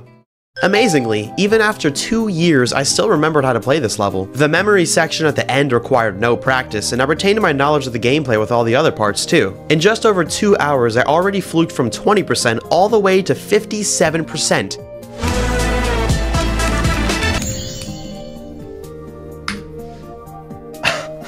What? In 1,000 attempts, I made more progress than I made in 11,000 attempts 2 years ago. At the very least, I think I can say I'm a better player now than I was in 2022, so, yay. I also got 50 to 100% earlier in the stream, which means I already had the level down to 2 runs in just 1 stream. On day 40, I'd continue the grind, scoring another fluke run of 70%. No!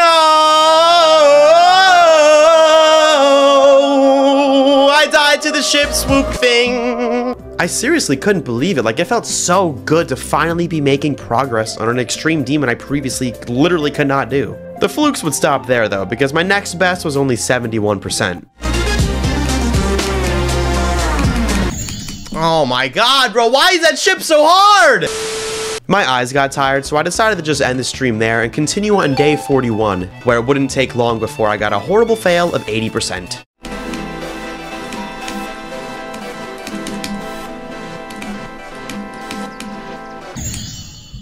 What? What? What? Why did I do that? I threw! That was free! Free!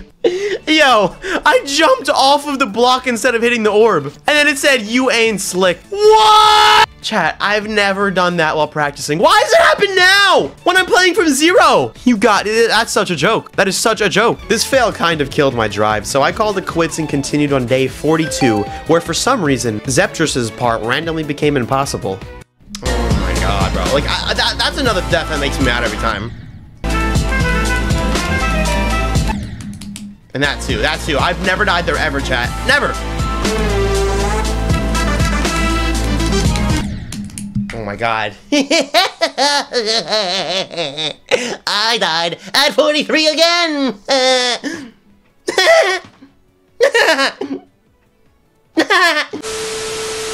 Sometimes you just have to let it out though, because not long after that, I did it. I put an end to this 2-year journey. Ba-ba-ba-ba.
my god! Why did I have such bad luck with that? Oh, see, now that I beat it, immediately my opinion's changed. I love it. This level's great. Oh my god, finally! Wow! I had horrible luck. I kept dying at literally every single thing possible, over and over and over. Things that weren't hard one day suddenly become impossible the next day. And that's not even, this level is balanced. It's great. I love it. Not even just because it's my level. I actually love this level. Because, I mean, I picked the creators. I would think I like the level. But I'm just like, my skill, I've been playing for 42 days in a row. And I'm still like making these stupid mistakes. Like, does it ever stop? Do I ever just become good at the game? Do I ever just like lock in and know how to do it? I don't know. That's why I'm gonna put it to the test. Start doing some harder stuff soon. But for now, thank you for playing. Yo, that kind of goes hard. That outro though. I like that.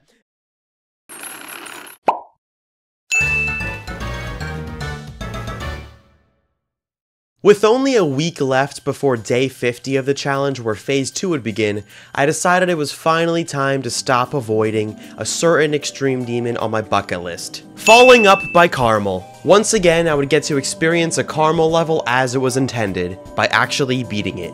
I've been avoiding it until now, not because of the intense straight fly or tight wave gameplay, but because of something far more sinister. An asymmetrical duel. This asymmetrical duel is unlike anything I've ever played. Usually I complain about these and then end up learning them in like half an hour, but this one took me almost a full week to understand. I did some practice off stream just so my viewers wouldn't have to watch me play the same thing over and over again, but even with that pre-practice I still pretty much had to dedicate the entirety of day 43 to just learning the duel. The whole thing is exceedingly difficult to understand, especially the ship part. These clicks are just so weird. Like, there is truly nothing you can do to prepare yourself for these. Oh, and did I mention that these duels are at the very end of the level? An extra long level at that? Yeah, I'd confidently say that 80 to 100% is way harder than all of 0 to 80% combined.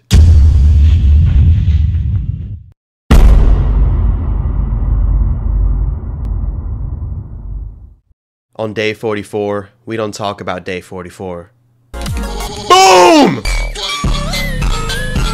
All you need to know is that I started playing from 0, got a new best of 40%, then fluked all the way to 84%. Oh, what? That was a progress fluke if I've ever seen one. Holy moly, 84%! What? On day 45... Actually, I'm not going to leave you in suspense for this section. Let me just cut right to the action. Basically, I tried mastering the asymmetrical duel, which actually worked. And then 2 hours into the stream, this happened.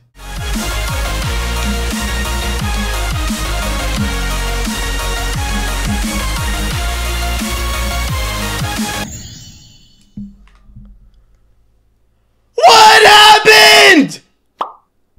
What did I do wrong?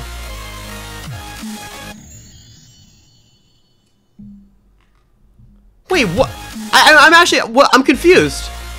After talking to several members of the community and conducting my own experiments, I've determined that the only possible explanation for what happened here is that I died to a bug. Like, literally nobody knows what happened. My death was so bad it even made it to Falling Up's Wikipedia page. But yeah, this death just really threw me off, and not knowing why was just irking at my soul. Like, I just couldn't bring myself to play anymore. Even on the 4th day, I was still so flabbergasted by what happened, I was literally scared to play from 0. But at this point, I already learned how to play the entire level, and for all I knew, I could be just a coin toss away from victory. Not gonna lie though, I did not die to that asymmetrical duel for the rest of the stream, because I beat it! I am proud to say that I actually beat Falling Up, one of my dream demons to complete. Roll the clip. Can you beat Sonic Wave after this challenge? Frank Rodriguez? Yes, I will beat Sonic Wave after this challenge, but not right after the challenge. I mean, like, eventually after the challenge. My goal is to beat the RGB. That's a trilogy of extreme demons, which includes Yatagarasu, Erebus, and Sonic Wave. So yeah, I do want to do Sonic Wave, but probably after Yatagarasu, and maybe Erebus. If Erebus is trash, I'm just not going to play it. Like, I don't have to play it. That one's, like, kind of the reject of the trilogy.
Take that, bug!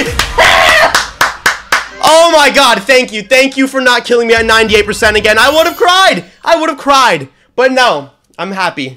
I'm happy. Yeah! Oh my god, thank you. Wow. Oh my god. Dude, I was so nervous. My heart is like beating like crazy. Oh my god. It is now day 47, and I've beaten almost every low-end extreme demon I've ever wanted to beat. But I still have 3 days left until it's phase 2 of the challenge and the next tier of difficulty would start. So I picked a random extreme demon called Roby that Aeon Air recommended me. I didn't really know what to expect, but this level ended up being surprisingly enjoyable. It's a very chill level with some pretty satisfying gameplay. It does get a little boring sometimes, but it was a nice way to calm down before things ramp up on day 50. Well, mostly calm. I should probably mention the fact that I had one of my worst fails ever. Roll the clip.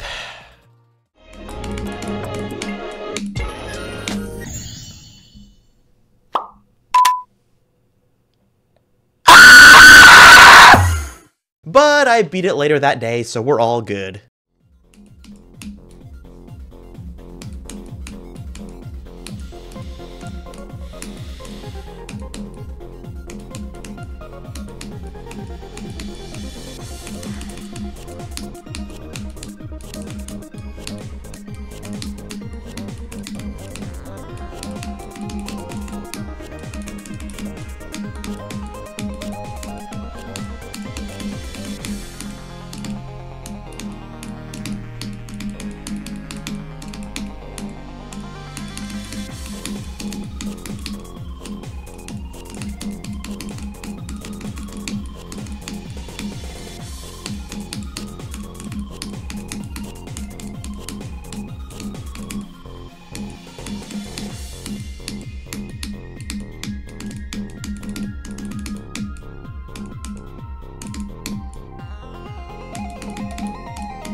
Thank you. Thank you! Wow, okay. I don't even know. I can't even really react. I just died at 97. I'm just still like mad about that. Whatever. We beat it. We beat it. We beat Roby! Yay.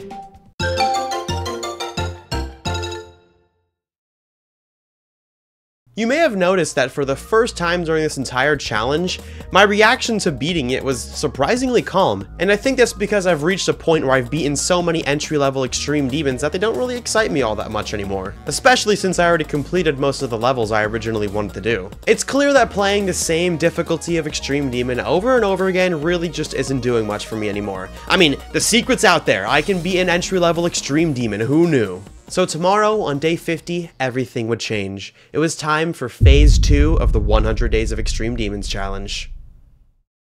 We're at day 50 in the 100 Days of Extreme Demons challenge. We are officially halfway through this entire challenge, and it's pretty crazy. I made a list of about 18 or so extreme demons, right? And I've already beaten all of them. I beat all of them, chat. I beat every single extreme demon I wanted to beat in this challenge. All of them. There's none left. I literally beat all of them. I guess you could say I'm suffering from success because I have nothing else to play. I've looked at the other entry-level extreme demons, and they don't interest me that much, if I'm being honest. I already beat 17 extreme demons in under 50 days. I'm very proud of that number, and I don't think I have much else to prove in that regard. So I think it's time that we move on. I think it's time that we move on to something much, much harder. Black Blizzard by Cannibal. That is going to be my next extreme demon. Who's ready? The storm is coming. It is time to do Black Blizzard. We're gonna do some practice runs, then I'm gonna play some star positions and see the best run I could get today. My first practice run would take me over 300 attempts and 16 minutes to complete, which is quite a lot. It shouldn't come as too much of a surprise though, because Black Blizzard is notorious for having really, really hard cube timings in the beginning. But in my opinion, 25 to 40% is even worse. These orbs all require the most picky timings I've ever had to deal with, and they would certainly cause some freakouts later on. But thankfully, the level calms down after that. No, it doesn't. I lied. See, back when I was playing entry-level extreme demons, there would often be points in the level that you could consider a break because it was just easier than the rest of the level. But we're in the big leagues of extreme demons now. There's no more easy parts left. It's all just hard. 40 to 60% in Black Blizzard finally lets you use a game mode other than the cube, and it challenges you in a refreshing way. I also think this is my personal favorite part of the level because it just looks freaking awesome. The tornado combined with the fast-paced gameplay makes for an awesome climax. But then you get to 60% and my god is it scary. It features the hardest asymmetrical duel I've ever had to complete. Straight flying while doing ball timings, buggy robot and cube jumps, wave and UFO control, whatever this terrible transition is. Oh my god, is this level hard to learn, man. Which is why on day 1 of Black Blizzard, I made sure to spend as much time as I needed learning this duel. Right after I got an 81 to 100% run. Hey, we just got a new run, chat! This final part is the only easily understandable part in this entire level, because all you really have to do is some ship and wave gameplay. The main challenge with this part is maintaining your nerves, because when you're playing from zero, the last thing you want to do is get nervous and slightly misclick, leading to a 98% death. Doing this part in isolation is pretty easy if you're good at the wave and ship, which, not to toot my own horn, but I've become pretty good at, so that's why I was able to get this run very quickly. But now, it was time to pursue my next goal, which would be 60 to 100%, the entire asymmetrical duel up until the end of the level. I would have liked to try getting 70 to 100% first, but that's just another thing that's really annoying about asymmetrical duels. You can't really place start positions in the middle of complicated ones like this, so I was forced to just learn the entire thing all at once. At least practice mode exists. I was expecting this duel to take at least a few days to learn, but I had a trick up my sleeve that would come to help me out. I have the secret knowledge of how to beat Caramel levels. See, Caramel is one of the most controversial creators in all of Geometry Dash history. I mean, there's no other creator that can divide the community as much as him. Cause you'll meet some people who swears he makes the worst gameplay ever made. Then you have other people like me who will hype up even his worst levels for being creative. I plead guilty to that. I'd say that even Conical Depression has some charm to it.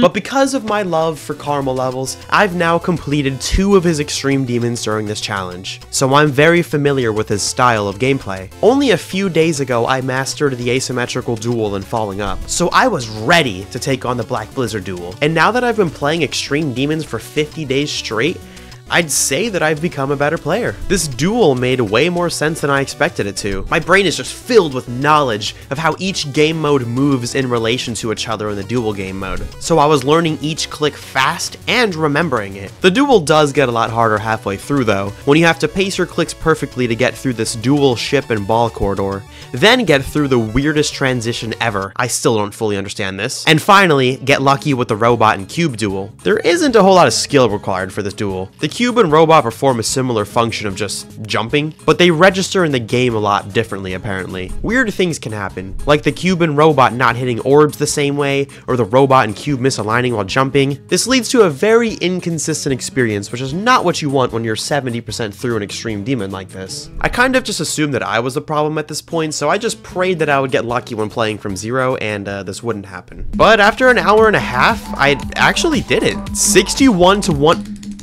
Ah! What? 98%. Yeah, hopefully this isn't foreshadowing or anything like that. Thankfully, 20 minutes after that fail, I actually did get the fabled 61 to 100% run I wanted. I seriously couldn't believe how much progress I was making on my first day of playing Black Blizzard. But unfortunately, I would soon find out that this asymmetrical duel is actually considered to be the easy part of this level. I still had a lot to learn. But no time to sit here in fear. On day 51, I continued to practice the duel, and I also started trying out the tornado section at 40%. I eventually scored a nice run of 40 to 78% after some grinding. Wow! But I wasn't looking to get 40 to 100 just yet. I actually decided to give 25 to 40% a try, and oh my goodness, this was way harder than I expected. Literally every single click requires the most unnecessarily impossible timings ever. In this entire 3 hour and 15 minute long stream, I didn't get through this 15% long section even a single time. Whenever I'd get close, I'd end up dying to this ridiculous timing with a yellow jump pad and green orb. If you ever find yourself grinding something for hours on end without making any progress, the best thing to do is normally just to go to bed and try again tomorrow. And that's exactly what I did, because when you wake up and try again, you will experience something known as the sleep buff. In literally 20 minutes, I got the 25 to 40% run. Yes! And that wasn't the only good run I got on day 52. I also got a new best run of 40 to 100%, which wasn't even a goal I wanted for the day. For the first time ever, I was getting upset that I was making progress so fast. I'm like mad right now. Why is this not taking longer? What? With day 52 going so great, I decided to give the beginning of the level a shot as well. People hype this level up as having the hardest pre-drop ever, but I was feeling confident after already getting 2 amazing runs, so I absolutely killed it. 28%. 28% on Black Blizzard. In 3 days, I managed to get Black Blizzard down to 3 runs. Not bad. Oh, and that wasn't all. I also fluked to 37%, almost getting through an entire section that originally took me 2 days to complete. What? What? I seriously don't know what happened on day 52, but I was absolutely cracked. It was at this point in the challenge where it was really starting to hit me that these 52 days of practice are really paying off. If I would have kept up this insane skill boost, I could have beat this level in a few days. But ladies and gentlemen, this is not an entry-level extreme demon. With all of the previous extreme demons I beat, it was common for me to get huge jumps in progress, like getting a new best of 70% when my previous was 40%. But with extreme demons in the difficulty range of Black Blizzard or Stereo Extremeness, that's just not a thing you see happen very often. The next week would feature a ton of very small new bests, like on day 53 where I got a new best of 41%, which was kind of a waste since I managed to get past the entire beginning cue parts just to immediately die to the UFO. What? 40%? But hey, still a new best, even if just by 4%. But on day 54, my luck wore off, and I spent 2 hours straight stuck on the first 20% of the level. I literally didn't get any good runs today. On day 55, I would also spend most of the stream stuck in the first cube, except for one lucky attempt where I got a new best of 47%, yet another small increase. Finally! Oh my god, finally a new best. I obviously underestimated this beginning cube because I was feeling really confident back in day 52. But yeah, I can confirm the first cube is indeed insanely difficult. On day 56, I would get another new best of 56%. 56, I'll take it! I'll take it! That's a new best! I will take it! I was happy to at least be getting a new best every day, even if it was by a small amount. But then, for the next 3 days, I didn't get any good runs. Somehow the more I played Black Blizzard, the worse I got at it, and I was worried that I was cooked, to be honest with you. It wasn't until day 59 when I finally got another new best, this time being 69%. 69, nice! Nice. And on day 60, I kept my momentum going, this time scoring 72%. Wow! Whoa!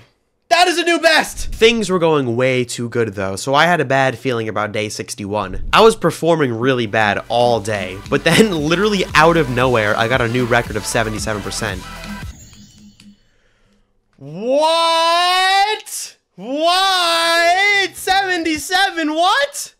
And that actually wasn't the only new best from day 61. I managed to get to the duel again, but this time I was even more locked in. I actually managed to get through the entire duel, which means all that was left was some extra single player gameplay, and that final ship and wave part I mentioned was easy earlier. But here's the thing, I was nervous as all get out. I was already a nervous wreck when I got far in levels, but this was Black Blizzard, a level I've dreamed of beating for years. So unfortunately, I can't say I fluked the level from 77%. Instead, this happened. Oh, wow, my god, I'm so nervous right now. Oh my god, my heart rate has to be like crazy. Pretty fitting that I'd died to a completely blind black transition in a level called Black Blizzard. I can be disappointed, but I shouldn't be surprised. Day 62 sucked. My eyes hurt and nothing good happened. But on day 63, we were so back, baby. I was feeling really confident today because I knew if I could just recreate that run from 61, I'd have a good chance of beating the level because the end really isn't that bad. But instead, this is how day 63 went. Oh, man. Dude, calm down.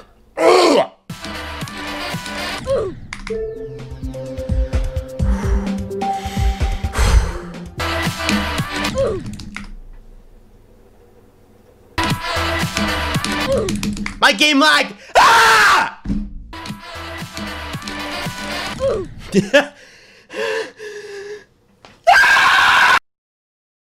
This has to be a joke. I'm calling everybody I know. Oh my god. What about Zoink? Is Zoink beating this level? Zoink. Hello? Zoink. Zoink. Yo.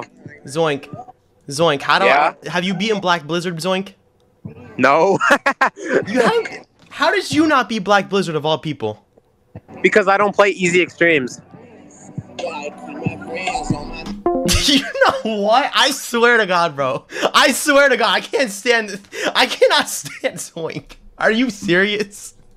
You know what? You can't be serious. Wait, Esoteric Hydra, they're the one who beat Stereo Extremeness originally. Esoteric Hydra! Yo! Hello. I died to 38 5 times in a row, ESO. 5 times in a row. What most people like to do, which is also like generally considered the most consistent way, is you wanna buffer the very first pink orb and then just like kind of click twice really fast, because you want to like stay on top of the orbs because of like the mini saw and like the blue orb and everything too, and then you just buffer the blue orb afterwards, and it's like super this consistent. is kind of working. Yeah. Oh my God, Esoteric Hydra, I love you. Thank you so much, Esoteric Hydra. This is why you beat Stereo Extremeness before me, and you're simply just better than me. Shout out Esoteric Hydra for being the GOAT. After their help, I finally started getting some good runs, even getting 80% at one point where I unfortunately died to a bug. It glitched. It glitched. I'm telling you, this is probably the worst gameplay I've ever played in my life. I was also getting amazing runs in different parts of the level, like 61 to 100% and 40 to 100%, both multiple times, by the way. All of the practice I did was leading up to this point. All I had to do was combine these runs and get that one perfect attempt. And after 2 hours and 40 minutes of streaming on October 2nd, I did something no one expected.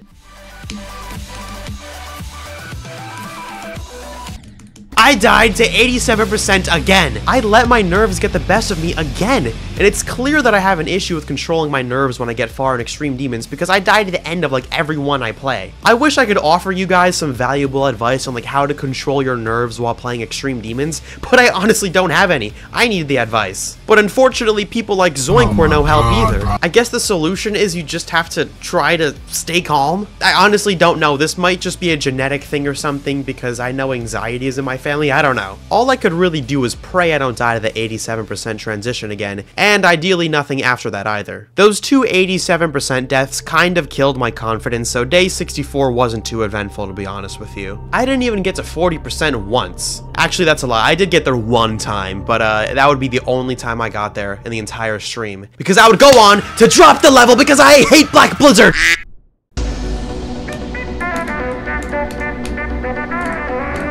I asked Zoink for advice on nerves, and all he said was, that's it. That's what he said. And then he sent some weird meme. That's Zoink communication for you. He's the most impossible person to communicate with.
Random? What? I just beat Black Blizzard by Kermal Crazy Man 50? Okay. Yo, I was like so close to I'm like, what? I don't even know. Okay, we beat Black Blizzard. And I did not die to 97 or 98. Thank you. Thank you, Lord. Oh my God, dude, I've been streaming for half an hour. What just happened? That was my first time getting past 40% today. I think my hard work is like paying off. Like this is crazy. I'm actually getting better at the game, and I'm like witnessing it day by day. Like, throughout this challenge, everybody in chat or anybody watching the video I make after all these streams, like, you guys are witnessing me become a better player. And that's all I wanted. That's all I ever wanted from this challenge, was to see if I could just grind every day and become a better player. And it's happening.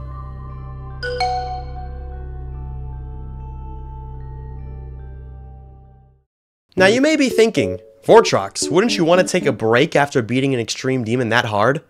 And yes, you would be absolutely right. I absolutely do want to take a break after beating an extreme demon that hard. But ladies and gentlemen, this is the 100 Days of Extreme Demons Challenge. We don't take no breaks. We're going to keep going, and I'm going to do something I haven't done in a very long time. I am going to be attempting to beat a new hardest extreme demon. Put that in full screen. So, no, I'm not playing Tidal Wave. I'm not playing Tidal Wave. Don't. And today, I'm not playing EXO. No, I'm not doing EXO. And I absolutely intend to beat this.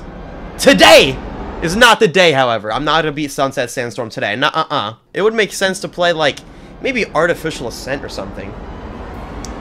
So that's why today, I'm not going to be playing Digital Descent. I'm going to be playing Artificial Ascent! Yeah! Artificial Ascent is the level I'm going to be playing as my new hardest extreme demon in Geometry Dash. So, Artificial Ascent, one of the most popular extreme demon mega collabs of all time. Considering this level has 16 parts all created by different people, it's no surprise that there is some huge variety between parts. Mega collabs with rosters this big can often result in a very disjointed and inconsistent level, but Artificial Ascent was led by 2 talented hosts with an all-star cast of creators, so they all managed to work together towards a similar vision. The great thing about this level for me is that it features just about every game mode possible, meaning that you have to be a very well-rounded player if you want to beat this. You got cube gameplay, wave gameplay, ball gameplay, ship gameplay, whatever this is, a Michigan part, everything else you could imagine, and finally, an asymmetrical duel to end off the level. Which, by the way, Artificial Ascent is 2.5 minutes long, which adds an entire new layer of difficulty. What better level to test myself than Artificial Ascent? I mean, this level has got it all. Not only will it test my skills with every single game mode possible, but it'll also be a great test for nerve control since this level is twice as long as your typical extreme demon, meaning I have to stay calm for twice as long if I'm gonna beat this level. Ladies and gentlemen, we're in for a ride because beating a new hardest extreme demon is no easy task. Right away, I knew I had to use the beat 'em backwards strategy if I was gonna ever beat this. Unfortunately for me, this level ends with an asymmetrical duel. I'd say it's probably easier than the one in Black Blizzard, but the difference is that this one is 90% through a 2.5 minute long extreme demon, so it becomes way more mentally challenging than the Black Blizzard duel could ever be. I'll use days 66 and days 67 as an example, where I was trying my hardest to get 64 to 100%, which includes Ezra's part, IShowSpeed's part, Serpunja's part, Galvatron's part, and then of course, Terran's asymmetrical duel. On both of these days, I'd end stream not with 64 to 100%, but 64 to 96%. Both days! This was kind of concerning because dying at 96% from 0 would absolutely suck, but let's just hope that doesn't happen. I ended up getting 64 to 100% on day 68 though, so all is well. I also decided to start playing from 0 to see what would happen, and I actually got 26%, which surprised me. That was my goal! My goal was 25! You can already see how slow progress is going with this level because it's been 4 days and I haven't even learned how to play the entire thing yet. Normally by now I would have extreme demons rather completed or at least down to 2 to 3 runs. Artificial Ascent would definitely take me quite a while. But back to that 26% death. This would be at the beginning of Zobros' part, a name you might recognize from the beginning of this video as the guy who made this insane spam part in the ultimate phase. He has returned for more blood. His part in Artificial Ascent doesn't have any orb spam, but it does have arguably the most awkward clicks in all of Geometry Dash history. For about half a second, you're in an asymmetrical dual ship, and you have to click only 2 times to get through this weird structure thing. That's the best explanation I can offer, I'm sorry. I still cannot fathom how it is possible to make clicks this awkward in Geometry Dash, but leave it to Zobros. And then after that was even more weird gameplay, Michigan's part, another familiar name known for making the hardest part in every extreme demon he builds in. This brightly colored part features ridiculous orb timings that are so unnecessarily difficult to learn. These 4 blue orbs are the main villain here though, and they are the main reason why Michigan's part is without a doubt the hardest part in Artificial Ascent. The worst part is, it's followed by Anthrax's part, which has the hardest ship gameplay by far in this level. Zobros, Michigan, and Anthrax combine to make the hardest 15 seconds of gameplay I've ever had to get through. The beginning quarter of this level is definitely hard, but it's fairly doable once you practice it enough. But once you do get to 25%, this level takes a huge step up in difficulty, all the way until 37% when it finally calms down. The next really hard part is Viprin's part, but not the whole thing. His part is mostly okay. It's just this one singular green orb click that makes you want to tear your hair out. After valiantly defeating the trio of death between 25 and 37%, you are met with the final boss. A green orb. Bruh. A green orb that you have to click at the last frame possible. Why, Viprin? Why? I actually did ask him why, and all he did was reply with this cat sticker. But on the off chance that you do get through all of the choke points I just listed, you'll find that the level calms down for a while. That's not to say it's easy though. It's still very hard, it's just less bullcrap than all the stuff before it. From this point forward, Artificial Ascent becomes a test of consistency and stamina. You have to be laser focused on all of the parts this level throws you, not messing up even a tiny bit. At this tier of difficulty, I truly believe there is no other level that challenges your stamina in the same way that Artificial Ascent does. So as you may expect, progress was slow with this level. My new bests would be stupidly small, like 45% when my previous best was 44%. I mean, it's a new best! It's a new best!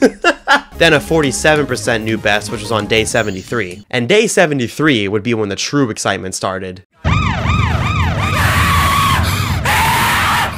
King Samalot, my partner indoors from a month earlier, would turn his back on me and try to beat Artificial Ascent before I could. This was trouble because his hardest extreme demon is Nelv, which is twice as hard as Artificial Ascent, so he's much better prepared than me. And he would beat my first record on his first stream.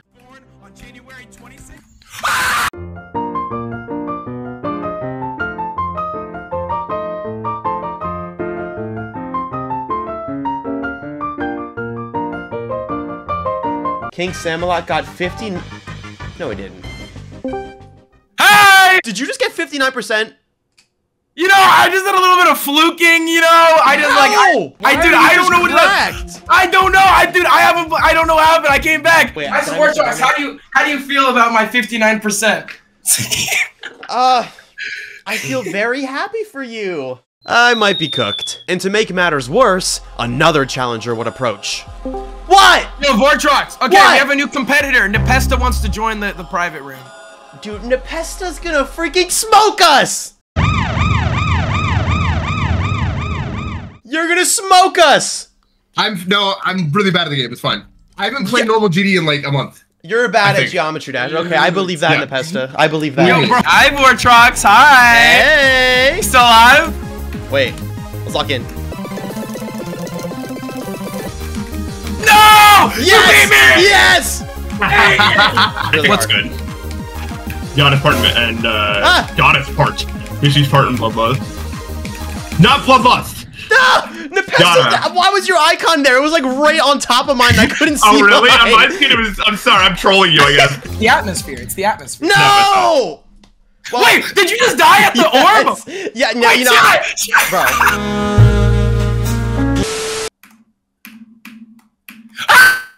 What did you get? Your mic just like destroyed itself. Did you hear that, Nepesta? Yeah. Oh my god, 68! You got 60? You're lying. Yes! Oh my god! Man, let's see, maybe I can get a fluke from 47. Let's make it happen. Before it's too late. Dude, are you from Zero? What the f? There's no way that's Wait, real. this isn't from Zero, right? This isn't from Zero, right?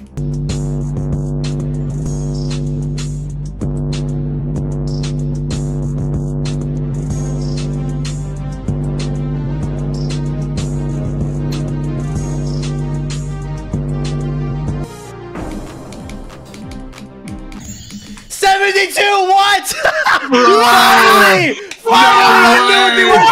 I knew I should keep going! I'm not even mad I died there because that's actually hard, so whatever. I'm so happy with that. Dude! Finally! Finally a new pest. Oh my god. That was like a good one too. I thought it was. So, day 73. 4 hours of struggling until I randomly got a new best of 72%, surpassing King Samalot and Nepesta's records of 68%. I may have reclaimed my lead today, but I can't be too confident because Nepesta and King Samalot are both way better players than me. Heck, this is their first day and they're already pretty close to me in progress, and I've been playing for a week. Not only did I score a new best on day 73, but I also scored permanent nerve damage in my hand. I've avoided talking about this until now, but throughout the 100 Days of Extreme Demons challenge, my hand would like do this weird thing where like when I would be clicking like this, it'd kind of like start feeling numb in this area, and like it didn't necessarily hurt, but it just felt weird, and I kind of just ignored it and hoped it would go away. And oftentimes it honestly would, like I'd just keep playing on like a level like Azurite and then it'd go away. But after day 73, where I streamed for 5 hours straight, playing the hardest level I've ever played, clicking like crazy for straight fly and all that, I think I damaged my hand. At one point during the challenge, I bought these gloves that were like supposed to compress my hand and help it, but they just felt even more weird, so I kind of just got rid of them and tried to just deal with it, but yeah, it was... From this point forward in the challenge, it was a little bit more of an issue than it was before. Like on day 74, I performed absolutely horribly, and it was mostly because of my hand pain. Ooh, man, my hand is really bothering me right now. Yeah, today's gonna be a short stream. I'm gonna grind a little bit, see what happens, but I'm not gonna go crazy like I did yesterday, because like I think I actually hurt my hand. I was also scared of getting something called Fluker's Mindset.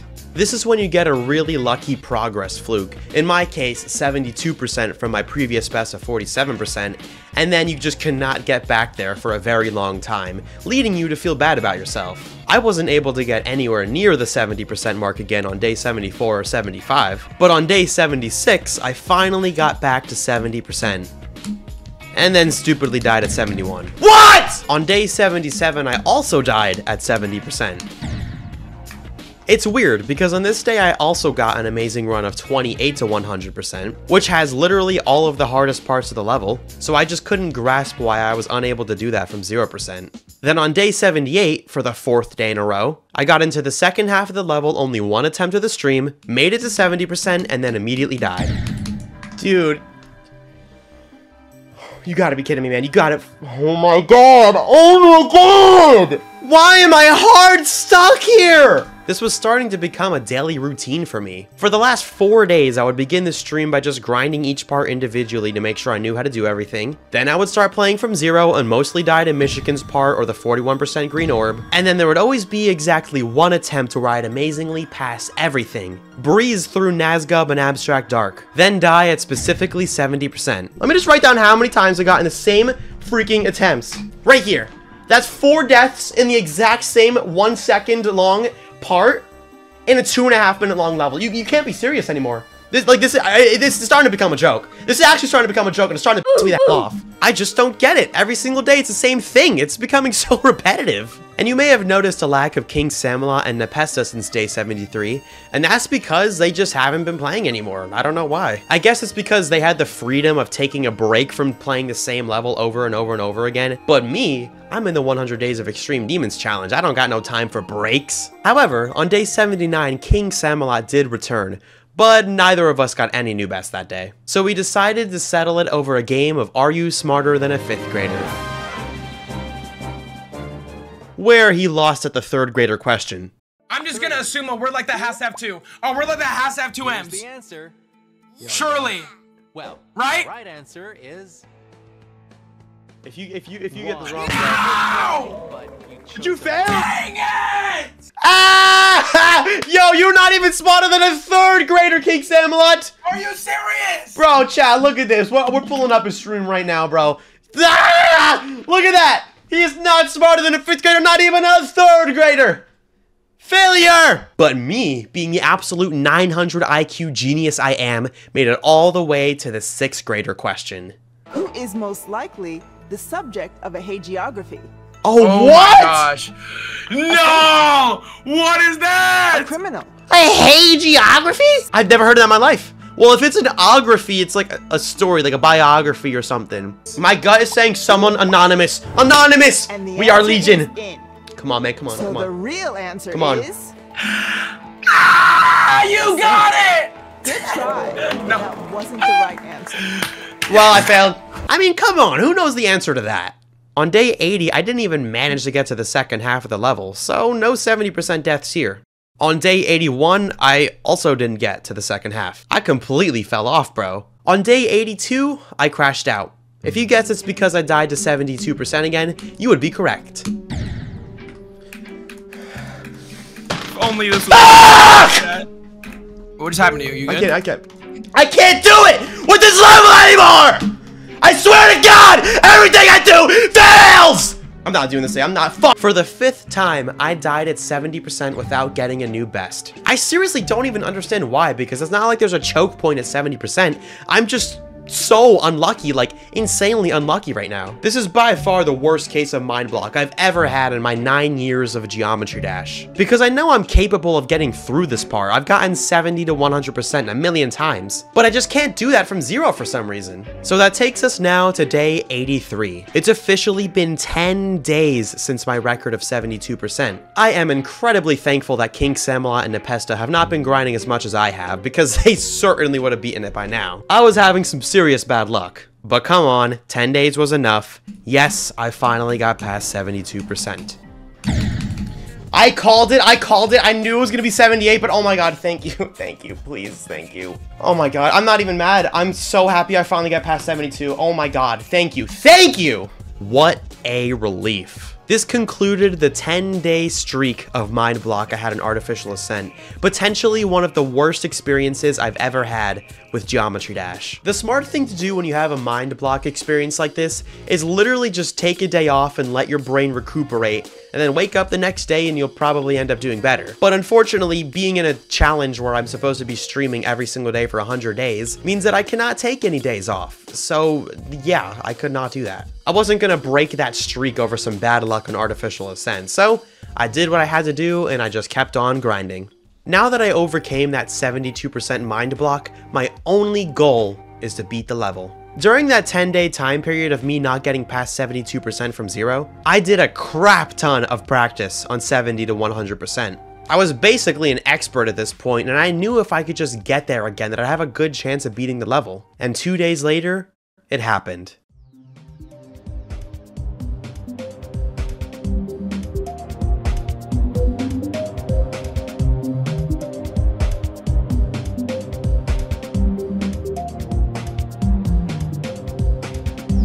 I got to Serpunch's part again, and I killed it. I got to Galvatron's part, and I slaughtered it.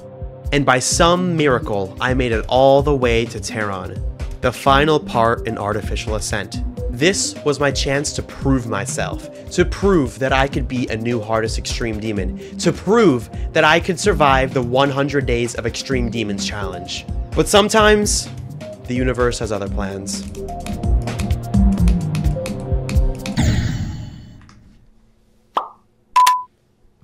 No. No!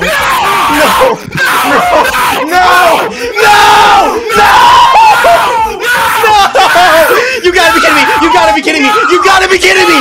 What did I do wrong? What did I do?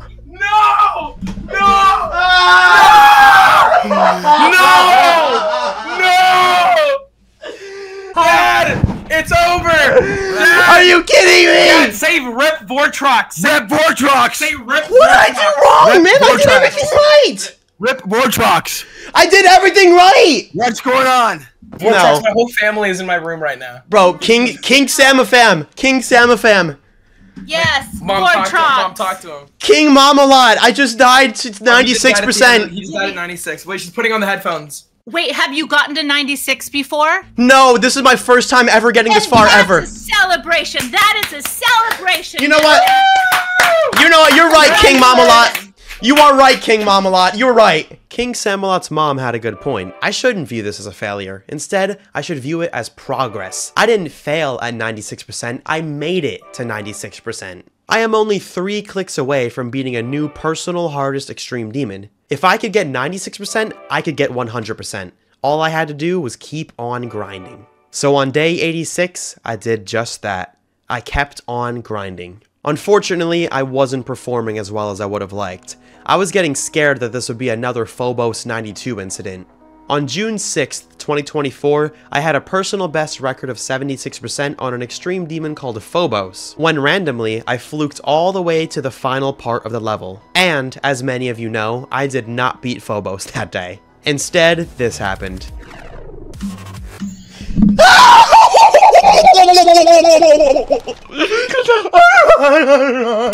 History was repeating itself. Phobos and Artificial Ascent are both extra long Extreme Demon Mega collabs, in that I had personal best records in the high 70s, then one day randomly fluked all the way to the final parts of the levels, where I'd suffer a terrible death. And with Phobos, it would take me 2 weeks to ever get that far again and finally beat the level. I don't have time for that with Artificial Ascent. In 2 weeks, it would be day 100 and the challenge would be over. I don't have time to sit here failing at 70% over and over again. I don't have time to underperform like that. Thankfully, it wasn't all terrible. I did get a new best run of 25 to 100%, which includes literally every hard part all in one run. I showcased once again that I'm absolutely capable of beating Artificial Ascent. All I had to do was just wait for that one lucky attempt. And after nearly 3 hours of yapping with King Samalot and neither of us making any progress, I figured it was probably time to end the stream. Chat, I'm not gonna lie, tomorrow, man, we gotta beat this tomorrow, chat. We gotta beat this tomorrow. There's no way I fell off already, bro. As you can see, I was already planning on ending the stream and just continuing tomorrow. But for the heck of it, I decided to do just one more attempt. And like I said earlier, all it takes is that one lucky attempt to break historical patterns and set new records. Ladies and gentlemen, I present to you my completion of Artificial Ascent. This is crazy, King Samalot. This is crazy. What's crazy? No, I clicked too late. That was just a weird spot to die. Like, who doesn't jump off that block? Oh shoot, chat. A lot of you on the YouTube chat were there. Oh, a lot of you on both sides were there. They said they were all there for when you got 96. Yo, I still can't believe that happened. Now, like, that's basically the last click of the level. Because the other two, there was 3 clicks left. The other 2 were just like the last 2 orbs, you know? Like the free orbs at the end. Oh, dang. So I literally died to the last click. Yeah, there's like you couldn't have died that any later. If you did, imagine you did die to those buffer clicks because you were so nervous. I swear to God, dude, that better not happen. I think someone has done that. Yeah, Lopsided Chicken did. Really? Yeah, he died to the last orb.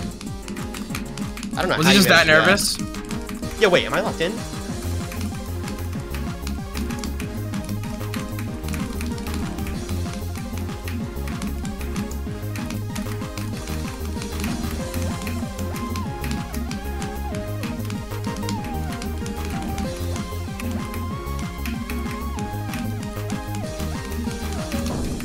Okay, we got stopped on the Michigan chat.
W, bro. W. Is this a W?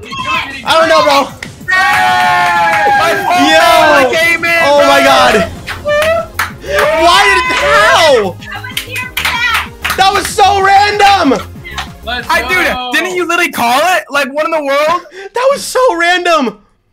Oh my God. What even just happened? What if I know? Like, what if I would have ended the stream, bro? That. Yo.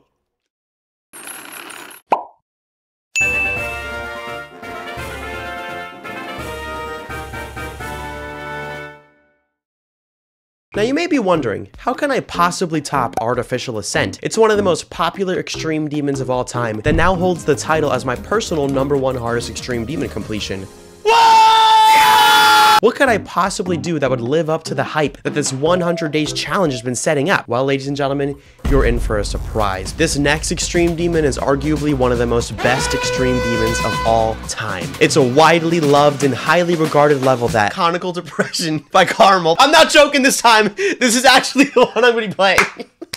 So yeah, cat's out of the bag. The legendary level to follow up Artificial Ascent is none other than Conical Depression, another level by Caramel. You're probably very confused as to what the heck this level is. Why did Caramel make this? Why did RobTop rate it? Why does it look like that? Well, these are all questions I'm gonna answer right now. Let me tell you the story of Conical Depression. This level started off as a mini-wave challenge that Caramel made in 2015 called Sneezing Cats. Miraculously, RobTop himself stumbled across his stream and Caramel, formerly CrazyMan50, jokingly asked if this level could get rated if he turned it into a full level and verified it legitimately, to which RobTop replied with, "Sure, why not?" This little promise from the developer of Geometry Dash led Caramel to spend over 45,000 attempts verifying a level so hard, it nearly became the top 1 extreme demon, beaten only by Bloodbath. And this was all in the name of a joke. Only Caramel, man. RobTop followed through with his promise, and this notoriously divisive level is now star rated on the servers. And 9 years after its inception, I am now introducing this level to thousands of new people. Welcome, my friends, to the Conical Depression fan club. The most surprising thing about this level is that it's weirdly fun. It feels like you're playing a challenge, which is actually a good thing because challenges are low-key fun. And this is the only extreme demon that actually plays like it's just one big challenge level.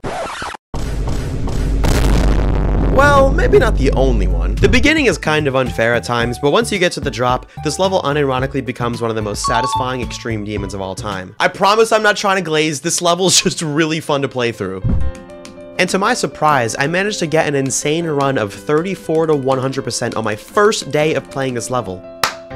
34 to 100, what? I've been playing for 1 hour. My current best is 1%. Let's do better, chat, let's do better.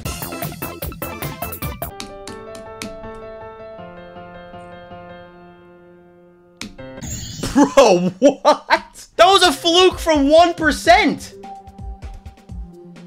And finally, I ended the day with a 45% death. 45, bro, what? How am I doing this? Are you serious? Mind you, this level is around Bloodbath difficulty, and Bloodbath took me around a month to beat earlier in 2024. So the fact that I'm getting through this level this quick is insane. Like, am I just OP after beating Artificial Ascent? Is this the skill boost of all time? On the next stream, I would end up dying at 66%. The bug! I died to the bug! No! Twice. Bro. Just kidding, 3 times.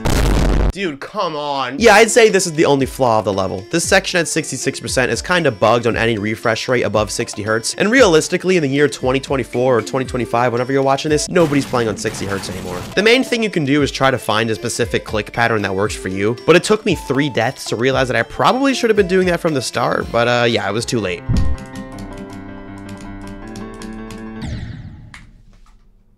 You can't be serious anymore. On day 89, I would finally pass 66%. Oh, what? Hey, at least we got past 66. I'm happy with that. 72% is a number I did not want to see again. I'm already scarred enough after dying at 72% on Artificial Ascent. 72, what? And being stuck there for 10 days, and I did not want that to happen again with Conical Depression. Bro. Thankfully on day 90 I'd get another new best, but also one of my new worst fails. No! I somehow managed to die at what could be considered the final click of the level, because everything after that is literally just Stereo Madness gameplay. If there's one thing I learned from this, it's that no matter how good you get at Geometry Dash, you will never be immune to bad luck. I mean, on day 1, I was going crazy with this level, and now I've been stuck on stupid stuff for 4 days. It's just the bad luck. You can never beat the bad luck no matter how good you are at this game. As expected, though, I beat the level on day 91. We got this. We gotta just be confident, we gotta smile, and be positive.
I am not celebrating too soon. I am not celebrating too soon. I don't care if it's Stereo Madness. I'm taking this serious until the very end. Just please, bro, please, please. Thank you. Thank you. Oh my goodness gracious. Goodness gracious. Conical depression is complete, and I'm not conically depressed. Thankfully. This is the goofiest level, and I can't even believe that for the most part, I strongly enjoyed it. This is a very fun Extreme Demon. However, it doesn't matter how good you are, doesn't matter how confident you are, how good you're performing, whatever. You can still have bad luck. And I had freaking very bad luck with this level. I don't know what was going on. I managed to die to 85%.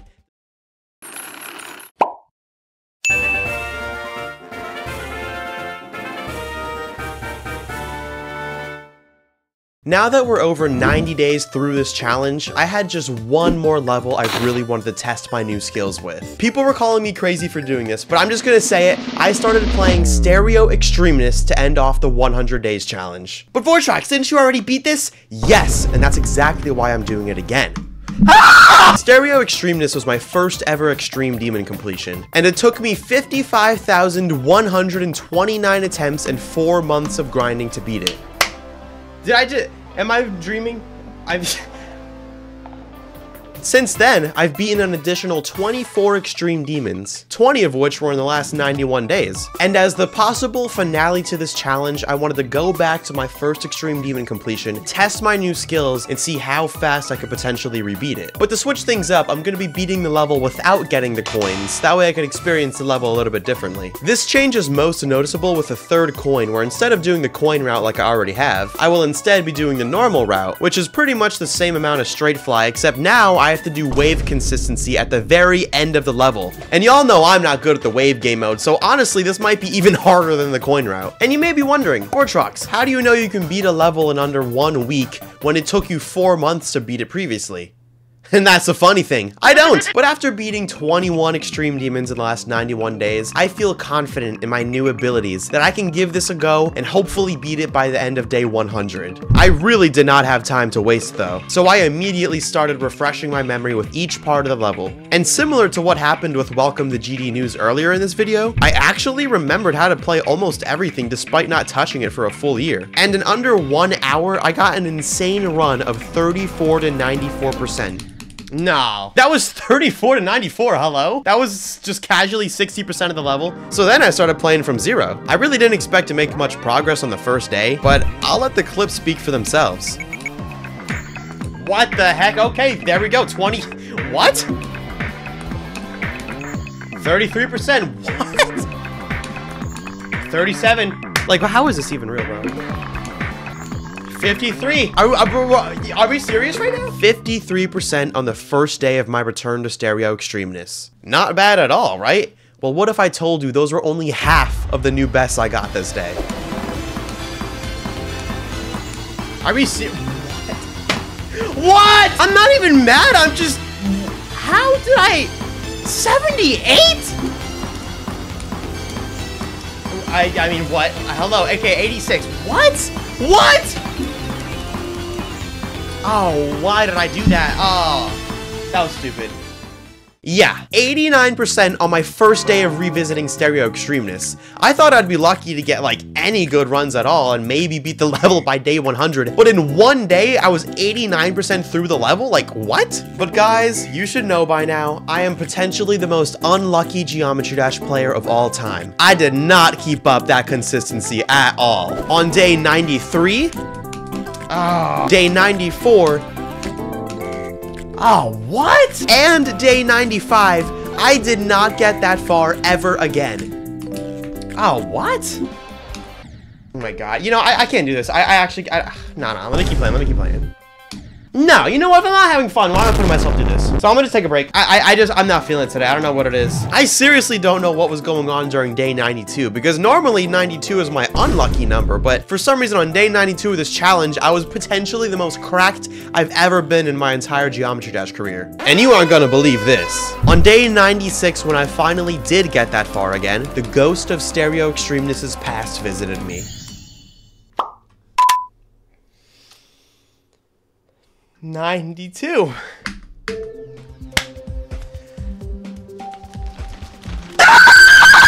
Even after grinding extreme demons for almost 100 days, I still could not tell you what this phenomenon was of like randomly acting like you're the best player ever on your first day of playing an extreme demon, and then the days following that you just completely forget how to do anything right in life. It happened with both conical depression and stereo extremeness now, and I genuinely have no explanation other than just bad luck, I guess. No matter how good you get at Geometry Dash, you are never immune to bad luck. Getting 89% on my first day of revisiting stereo extremeness clearly proved that I've become a significantly better player throughout this challenge. But what the heck did the next 5 days of failing prove? I don't know, man. But I did learn one potentially viable strategy I want to tell you guys about. So on day 97, I was live for almost 2 hours getting no progress on stereo extremeness, about to give up. Oh my god! Ah! But I set a time limit for myself. I'm gonna play for 10 more minutes, chat, then I'm ending stream. So we gotta make these next 10 minutes count, chat. And I think that having an end in sight alleviated my stress, because I knew it didn't really matter what happened since I was just gonna start up stream and play again the next day.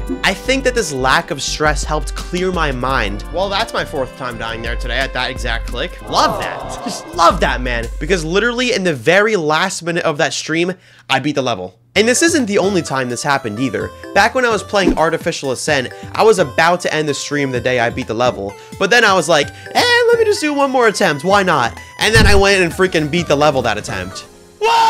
So I wouldn't really say that this is a coincidence since it's happened twice now. So yeah, try that strategy. If you're having a fail day, just tell yourself that you're gonna play for exactly like 10 more minutes, and then you're just gonna stop playing and start again tomorrow. It'll help you alleviate the stress potentially, and maybe it'll work. If any of you guys try this, definitely comment and let me know. I'm curious to know if this is like actually a viable strategy or not. I guess it's just really all about your mindset. Anyways, roll the completion clip. I'm betting $1,000. I will gift 50 memberships if I get through this wave without dying from 0.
Wait, what? Whoa, what? Dude, I literally said I was gonna play for 1 more minute. Come, am I dreaming? No, I'm not dreaming, bro. We did it, man. We did it! There's one issue with the fact that I just did not die after 92. Yesterday or 2 days ago, I said that if I passed the final wave in this level, like if I didn't die there from 0 once and I beat the level, like that last wave, I would get 50 Vortrox memberships. So, I lost that bet, chat. So y'all are getting 50 memberships for free.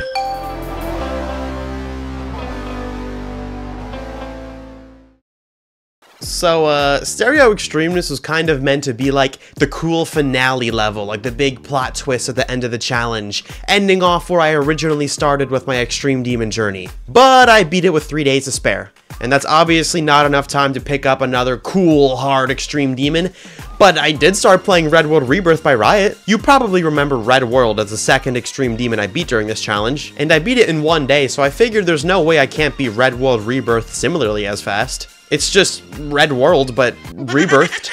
Unfortunately, Patrick was able to get 1 more meal out of my failure, though. Oh my god! Why? Oh, how do I manage to die at the end of the Red World Rebirth ship, but I don't die to the regular Red World ship? When that one's like twice as hard? Whatever, bro. Let's do this, chat. Let's do this! Let's conquer this level. While the completion attempt plays, I would like to make a very special announcement. The official 100 Days of Extreme Demons merchandise is now available, featuring this insane fusion between an Extreme Demon and my icon illustrated by Thunder Darkness. Then this sick back art listing all of the Extreme Demons I completed in a tour date styled list. Oh my god, I am so happy with how this turned out. Not only is the art complete fire, but the quality of this merchandise is just so good! And I've genuinely been wearing it like every single day. Don't tell anyone. So if you enjoyed watching this video as much as I enjoyed making it and you want to support me somehow, go to Vortrox.com and consider getting a piece of merchandise, whether it be a hoodie, a t-shirt, or a beanie. Again, that's Vortrox.com. I got my own website now. Anyways, here's me beating the 22nd and final Extreme Demon of the challenge.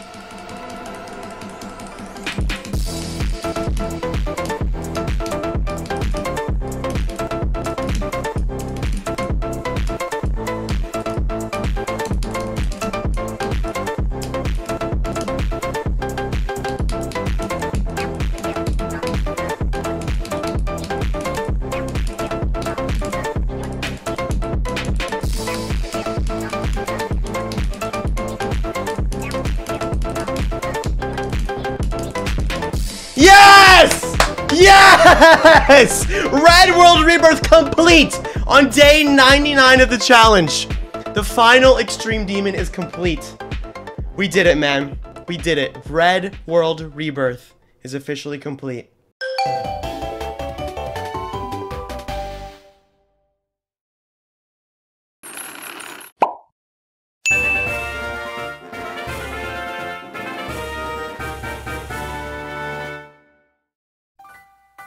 And I just want to say, chat, from the bottom of my heart, thank you all for being here. This has been an incredible 100 days. I've been live every day since August 1st. So from August 1st to November 8th, I've been streaming every single day playing Extreme Demons. It's crazy. I can't believe it. I'm very proud of myself for sticking to my promise and this commitment of streaming for 100 days, and I have absolutely no regrets at all. I thank you all so much for being here for these 100 days. We had lots of fun memories. We had lots of rage, lots of silliness, lots of anger, lots of fun. I beat so many fun Extreme Demons that I've always dreamed of beating as a kid. Like, as a kid, I would watch videos of a lot of these levels and just think, like, man, I wish I could beat that. And now, you know, I'm turning 21 tomorrow, and I'm making my childhood dreams come true, man. I'm making my childhood dreams come true. And I think one of the most important things you can do in life is to make your childhood self true. Sorry, I stuttered, but, you know, I really do. One of the most important things in life is that when you're older, you want to make childhood you proud. Because as kids, we all have goals. We all have things we want to do. And a lot of times we lose sight of that and we end up not doing it. So it's important to fulfill your childhood goals. You know, I'm sure some of them are ridiculous. Maybe when you were a little kid, you wanted to walk to the moon. You're probably not going to walk to the moon. But what you can do is beat an Extreme Demon. You can beat Bloodbath. As a kid, I dreamed of beating Bloodbath, and then, you know what I did? This year, I beat Bloodbath. I did it, man. I completed the challenge. I played Extreme Demons for 100 days. I survived 100 days of Extreme Demons. I thank you all for being here. Really. And I guess with that, it's time to end the stream. The challenge is over, man. It's crazy. It feels like just yesterday we were beginning, and now it's over, man.